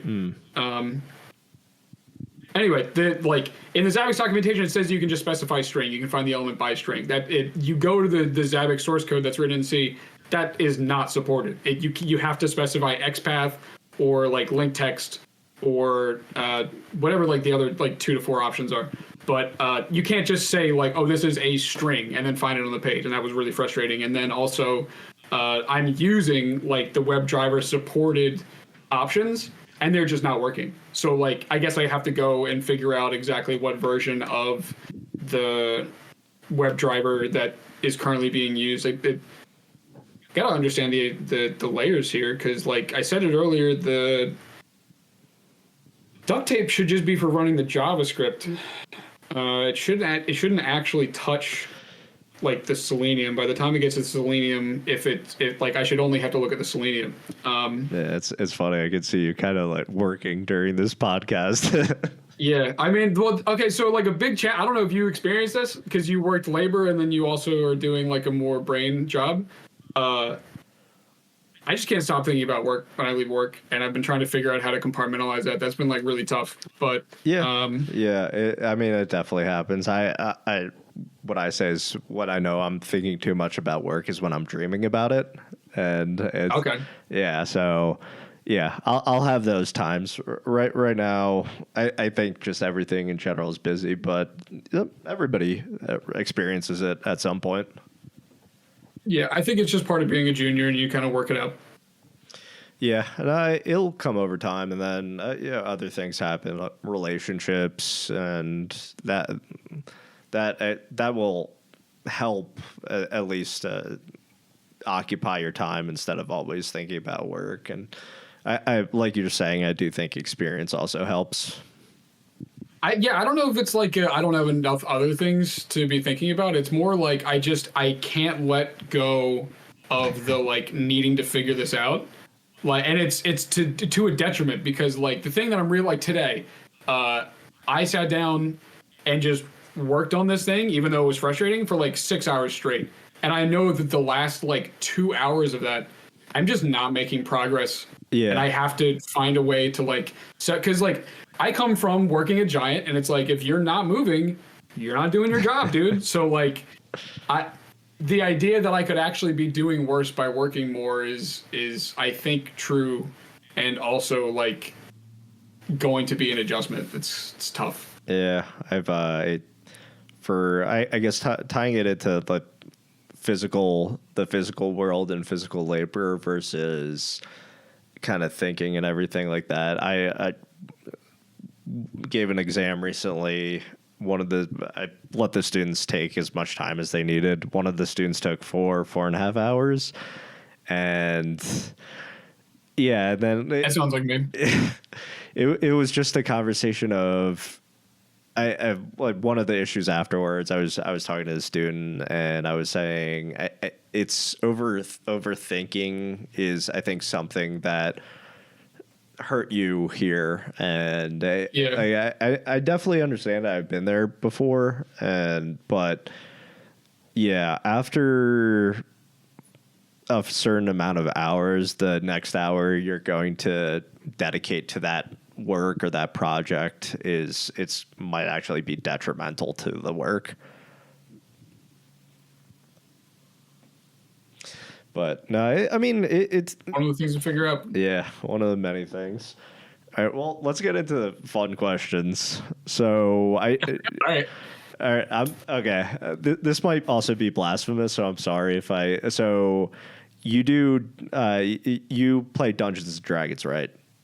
Oh yeah, dude. Okay, yeah, okay. Yeah, that's been a new thing. That's been really fun. So I was trying to think. I actually like, besides people telling me casually they do it, I don't know that any of my close friends do it. I know that this is something completely different, but the closest thing I could think of is my cousin is into Magic the Gathering, but I have a vague idea. I know that there's a dungeon master, right? And then the dungeon master kind of leads the group through the game, right? Let me know if I'm butchering this, because well, so it goes like you can do a bunch of different things with it. Like the Dungeons and Dragons is all about your imagination. Anything that exists in the world is something that you can interact with, and the dungeon master facilitates that in whatever way that they've seen is like appropriate. So one of the first things that my DM did because this is the first campaign I've ever done, we're gonna wrap it up soon. He like laid out the rules. He's like, hey man, like not just to me, but like to the whole group. He's like, these are the things I'm okay role playing. These are the things I'm not, and it's really weird to hear that list of things that he's had to tell people. No, I'm not going to do that. That's super weird. I guess like that list got built, and then the amount of people that they played Dungeons and Dragons with got shorter. I'm pretty sure is how that went. But like, yeah, the whole game is kind of facilitated through your DM. But in my particular case, we are going through like a preset like book, right? Okay. And he has to know that world very well. And then like the key that we're also following like a story, so he has to know like the different story beats and like when to trigger certain events and stuff like that. But some friends that I met at Temple, this one girl, she is the DM for her boyfriend and all of their friends, and she just makes everything up. Like some people are just insanely creative. Like in class, she would get like straight A's, and then like make the board that they would be on like that week, like using like I don't know, whatever stylus and like that's pretty cool drawing pad. Yeah, like so you can really like, and I don't know if it's gonna happen, but the boyfriend was gonna try DMing, and then the idea was to do like everything is set in the universe of like Studio Ghibli. I don't know. We'll see how that goes. But you can just do like a ton of different stuff with it. Actually, so this isn't my first time doing D&D. This is just the first time that we really committed to it, and it also was in person over COVID. Two of the guys that I'm currently doing D&D with, one of them tried to create his own like world, and that was a lot of fun. So I guess it's really open for him, and that was more like cyberpunk. And I was like some weird dog character. That was cool. Yeah, because I played the game. I actually liked it, Cyberpunk 2077, but it's also tabletop too, right? Cyberpunk? You mean D&D? Oh, well, I think Cyberpunk also, I think it was originally tabletop. I could be getting this completely wrong as well. Yeah, I don't know. So Cyberpunk could probably just be like a variant of D&D where it's just like a different setting or whatever. Yeah.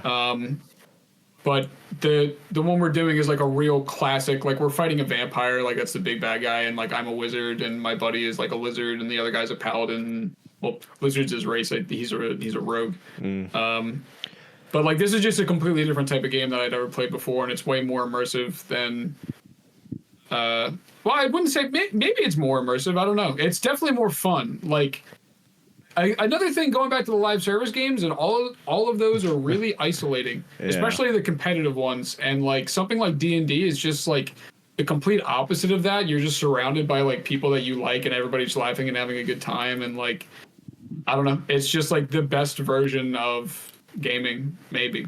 Yeah, no, I get it. And like, I think about this for social media too. I don't have Facebook. I don't have Instagram. I do have Discord still, and I did make it before Temple when I was a grad student. That's where a lot of the TUDev stuff was on. But I also like the two ones that I really use are that and GroupMe, because I know everybody there, and so Facebook, all that other stuff. It's just like you're saying, it's very isolating too. And Do you think the difference there is maybe like GroupMe and Discord? There's not like a monetization window there. Every other social media, there's a way to monetize it. Yeah. And yet those are literally just about connecting and talking with people. But Microsoft's mining all your data for GroupMe. Because now they are, yeah, that's true. Yeah, so it's. Well, I meant there's no way to like Snapchat started off like, I'm not saying because people are gonna spy on you and steal your data. Yeah, I mean like Snapchat got Reels eventually. There was no like, you know what I'm saying? Like there was no way to market yourself on the platform. It was just for the utility of communicating with people, and then all these other ones have just been completely adulterated, right? So yeah. So it's also I don't know that I don't know when because I think Microsoft bought it. I don't think they created it, but no, they didn't. Yeah, so it's one of those things where they might not be monetizing it in the same way that Meta monetizes Facebook or they monetize Instagram, but they are harvesting data. And I don't know. Like Discord, they're not owned by a big tech company yet, but I do think one of the reasons why you can have GroupMe or another example, it's not really group chat, or I guess it can be, but WhatsApp, because Meta owns WhatsApp too, and it's more of a communication or texting platform. I use it when I go outside of the U.S., and it's really good for that. But yeah, I think part of it is you can't have something like GroupMe or WhatsApp because you have such a big tech company behind it that's not like burning money, and how do we make money? How are we going to keep paying people? So, I mean, who knows if Discord's really hurting for money, to be honest. Oh, no, yeah, I'm not quite sure. All I know is that they're still private, and I know that they have Nitro, and we're actually recording on Discord, so we're using it now. I don't... Oh, yeah, sure. Yeah, I don't... I guess I've never looked into Nitro, so I don't really know what the upsides are, I assume. Yeah, it's just like bonus features. I don't have it because like I'm cheap, but my friends pay for it, like a considerable amount of them, and like you can it's all like community enrichment stuff, like stickers that you get to upload, or like sounds that you get to upload, or like you know, I'm sure that there's probably a lot of other stuff. And I guess there's like two sides of this where like I'm just using it as a platform to talk to my friends and not like as a commercial venture. Yeah. Like I am in a couple Discords for either content creators or like game devs, right? And the stuff that some of those guys are doing with their Discord channels is like really interesting. Like I messed around. I made a Joe Biden bot that would just like respond, like you would say something and then it would scan like a pre-list of like words, and then if there was something in there, it would like respond to it with something like stupid that Joe Biden said. But like I haven't done anything sophisticated. You can get like really sophisticated with Discord bots nowadays for sure. Yeah, I thought about, one of my friends is addicted to the Pokémon like TCG shit, and he's working with like people that sell TCG in his area to do like market updates. Actually, I don't know what TCG is. The trading card game. Oh, okay, yeah. Yeah, it's just the Pokemon cards. I will say, like people. Yeah, what were you gonna say? I have another friend, for like a childhood friend, and one of his investments is Pokemon. I think last we talked, the cards he has are somewhere worth between like 40 and 50K. So 40,000 or $50,000. So there's people will pay for it. It's wild. Yeah. I just don't know. I can't look at that and parse it as anything other than mental illness. Like I don't get it. Like I respect. Like I don't understand what the hobby is. Well, like, my buddy showed me the app on his phone and he's like, open these Pokemon cards for me, and I'm like, no. And he's like, but the dopamine hit, and I'm like, okay. And then I did it, and he was like, yeah. He's like, oh, that's a good one, and I'm like, all right. Yeah, I mean, cool hobby. I don't know. Well, I remember when I was 8 or 9 and my cousin got a Charizard, and that blew my mind. But I'm not 8 or 9 anymore. Yeah, exactly, dude. And I don't know. I'm not.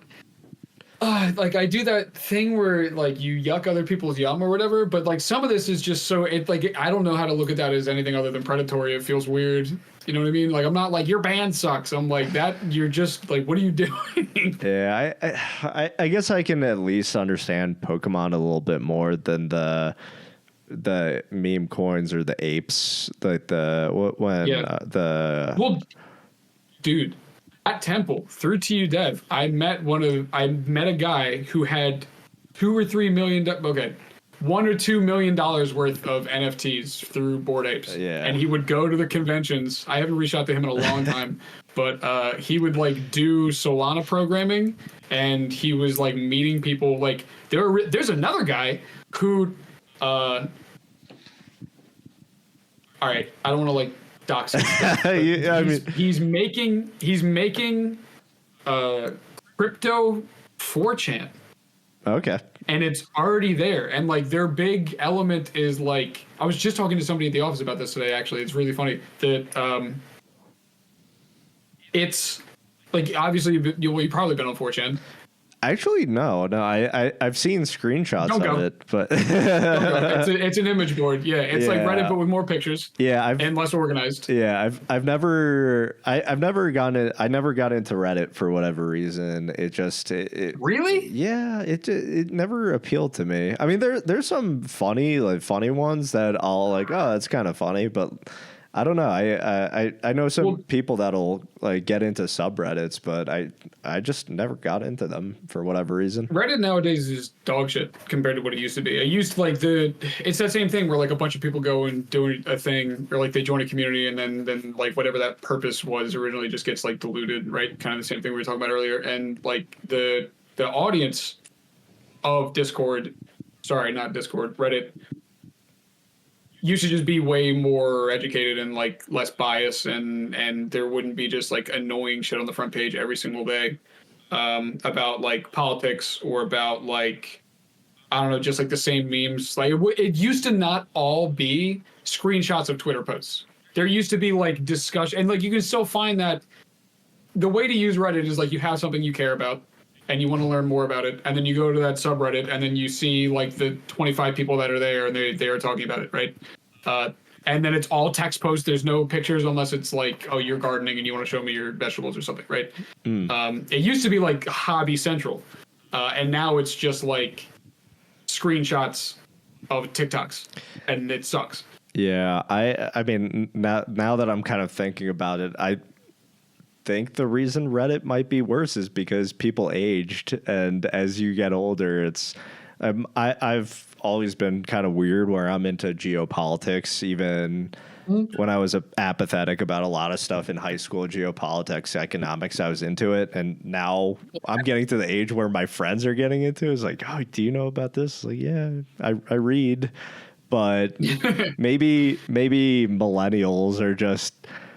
They're getting to the age where they suck and they're not fun anymore. And Discord's got young people, and it's almost universal. You talk to somebody that's younger than 28, 29 years old, they don't care anything about politics. Like they might have a gut instinct about how they feel about something, but they don't. Yeah. They really don't care, and that might be why Discord's good. And if I have some subscriptions to, and I listen to a lot of news on YouTube, and there's a lot of good news podcasts nowadays. But man, you look at some of those bitter people in those comment sections. It's like, man, it's dude, some of those bitter people are making content. I'll stumble because that's the other thing is like there's so many people that are making content, and anybody can get a following, and like something will pop up my YouTube feed, and I click on this guy, and I'm like, oh, this is like an actual Nazi. This is crazy. This is like an insane person. Why does this guy have like millions of fans? This doesn't make any sense. My takeaway is don't turn 50. I'm so sorry for anybody that's older and that's listening. But I feel legitimately bad for people that didn't grow up with the internet. Like the ability to or like the fact that those people just had to grow up in the dark, right? Yeah, it's bad. Like I mentioned the family stuff earlier. Like I have people in my family who beat themselves up about money, and it's like, well, your parents didn't know that, and then who was going to teach you? I got to know that because I had access to the internet, right? And like the Gumshoe or whatever. But it's like, I don't know. Yeah. I think it's a good time to be alive. Oh yeah, I fully agree. It's just a new problem where now it's the opposite of limited or no information. There's too much information, and learning how to parse through what's valuable information and what's not. Well, there's also a lot of centralized control, like just by these corporations straight up. Like I remember, it's funny at the beginning of the conversation you were talking about like your students not knowing about like Control F. I had a buddy like 5 or 6 years ago who didn't know about ad blockers, and he's like, you should tell people. He's like, you should make a YouTube video and tell people about this. I'm like, this is not news, bro. Like you just are not online enough. If like I can't imagine how little this guy was online that he never stumbled across an ad blocker. Yeah, that was so funny. It does. This is like 2016, 2018 probably. Yeah, like I have a Brave browser on my mobile phone, and I mean, it goes. I don't have time to parse through everything, so I know that there's new browsers that are coming out. I can't remember one I saw a YouTube video on, but Ladybird. Yeah, Ladybird. That's it. Besides video I watched maybe 10 months ago, and it's so hard to keep up with everything, but ad blockers are a necessity. And I remember seeing a guy in his 50s, and he's on YouTube, and he's like paying YouTube Premium. I'm like, hey, let me show you Brave browser, and it's just you don't have to worry about it.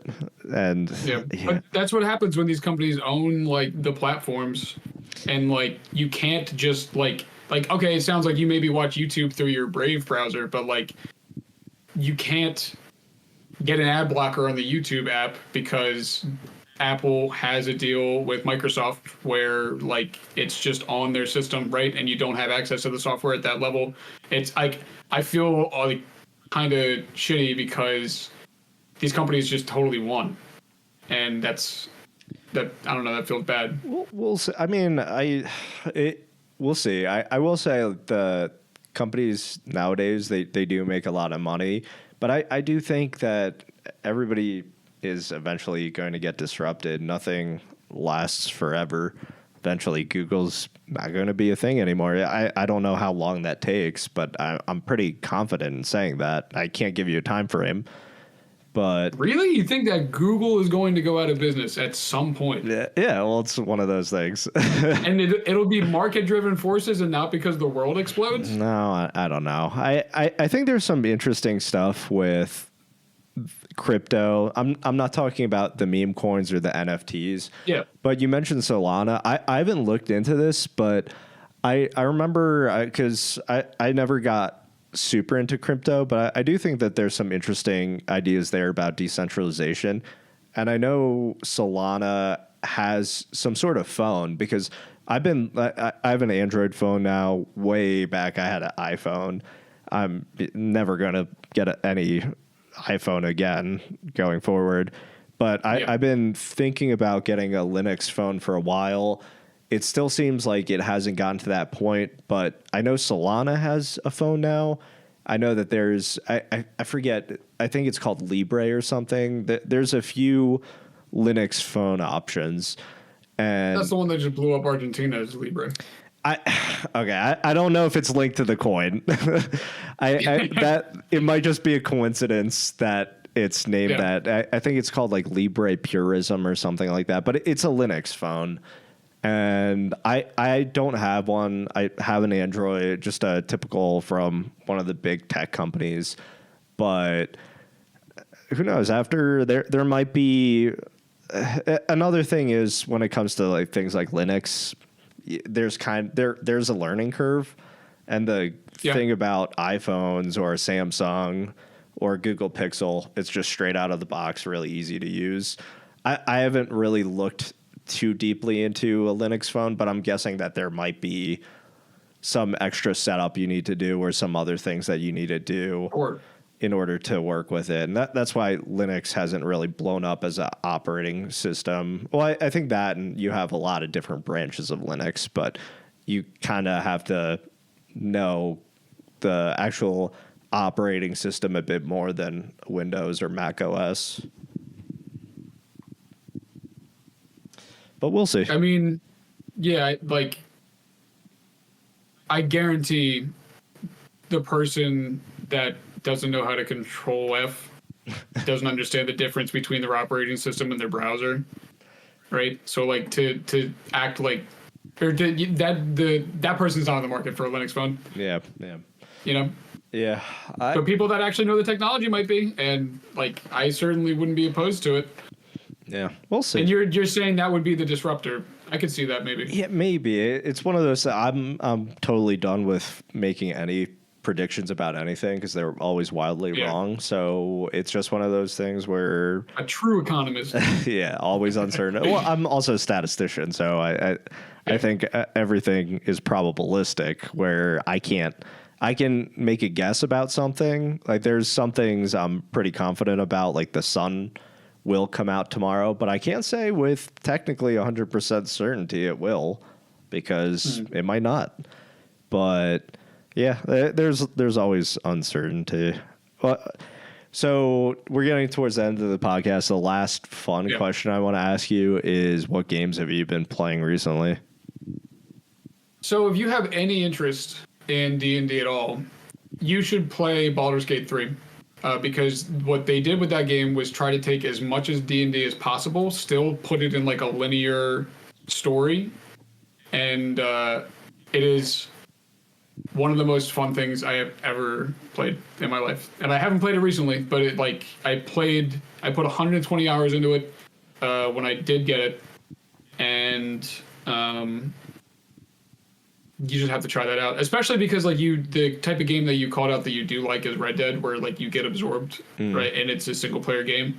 That shit is worth trying for sure. And the second is Elden Ring.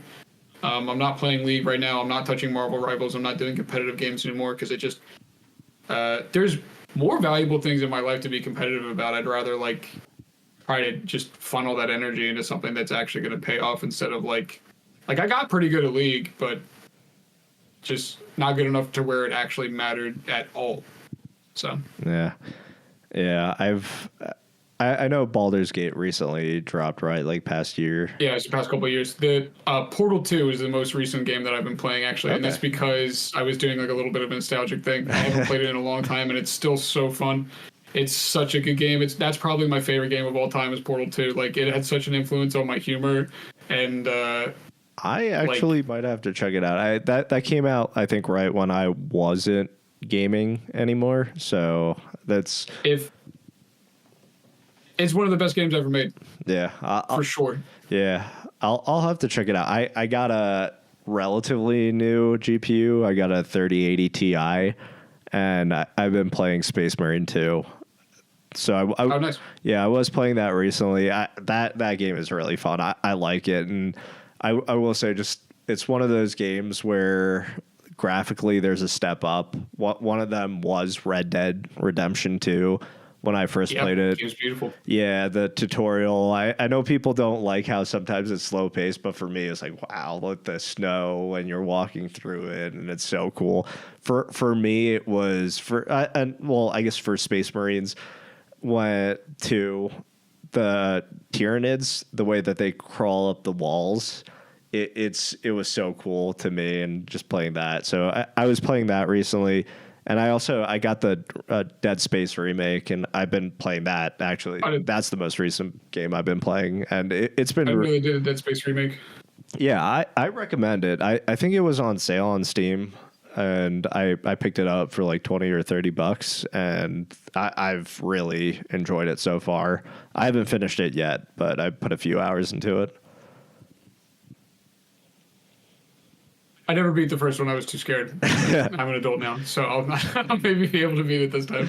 Yeah, I recommend it. There's definitely like the jumps that'll get you from time to time. But yeah, nothing too bad.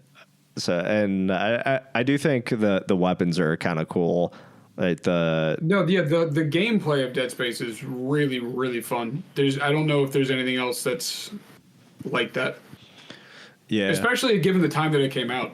It was, this is like early 2010s. I want to guess that it was 2006. Okay, so good time back. Dead Space. Yeah, my understanding is that 2008. Okay, nice. Yeah, my understanding it's more of a remake, so like the actual mechanics of it's still the same. Like you have kinetic energy, you could throw things. You could. Yo, you ever played BioShock? BioShock?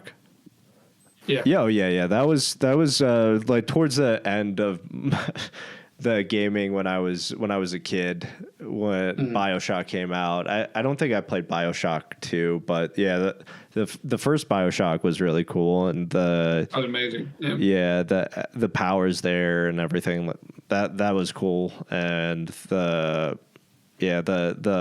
morality system. I always like that when that's in a game where you can make some sort of choice, even if you're not really changing the trajectory of the storyline too much. Did you ever play Fallout New Vegas? Yeah, I actually when did I replayed that recently, like maybe 2-3 years ago. Yeah.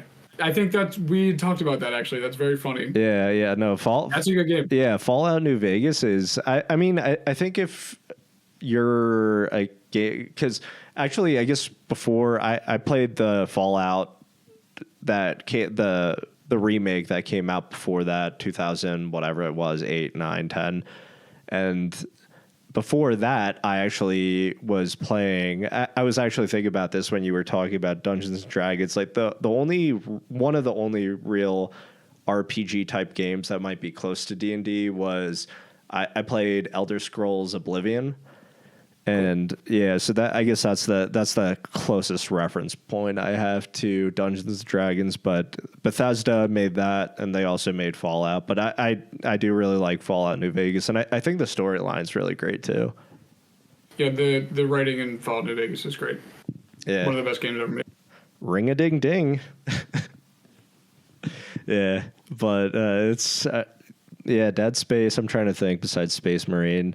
There's some platformers I really enjoyed. I guess I don't know if it's technically a platformer, but Hades. I played that not too long ago either. Yeah, I heard Hades was great. Yeah. When my buddy got cancer, we bought him a laptop so we could play Hades too. Nice. Yeah, I haven't played Hades 2, but the Hades when that came out, or I got it like a year or two ago, and I enjoyed it.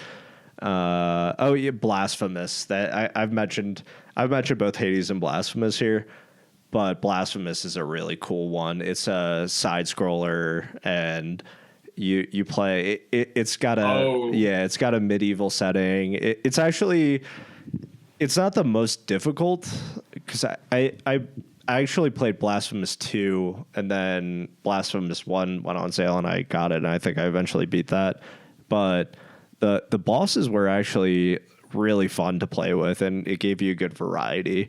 And they at least for me, they weren't too easy.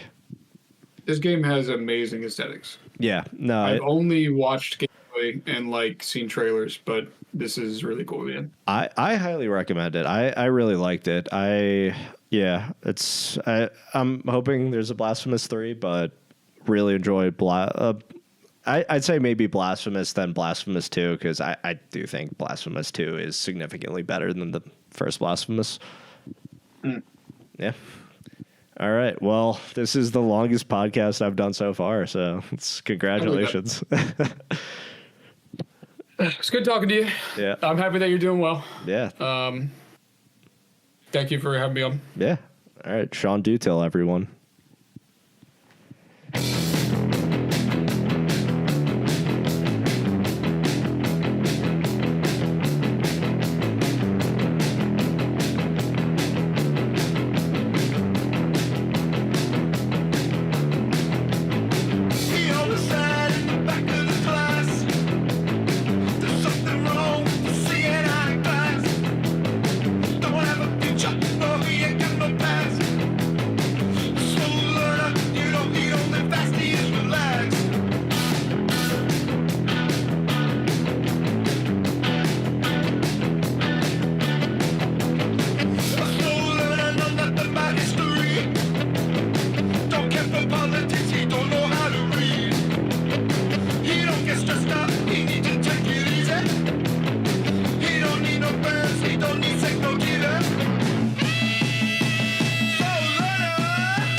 they told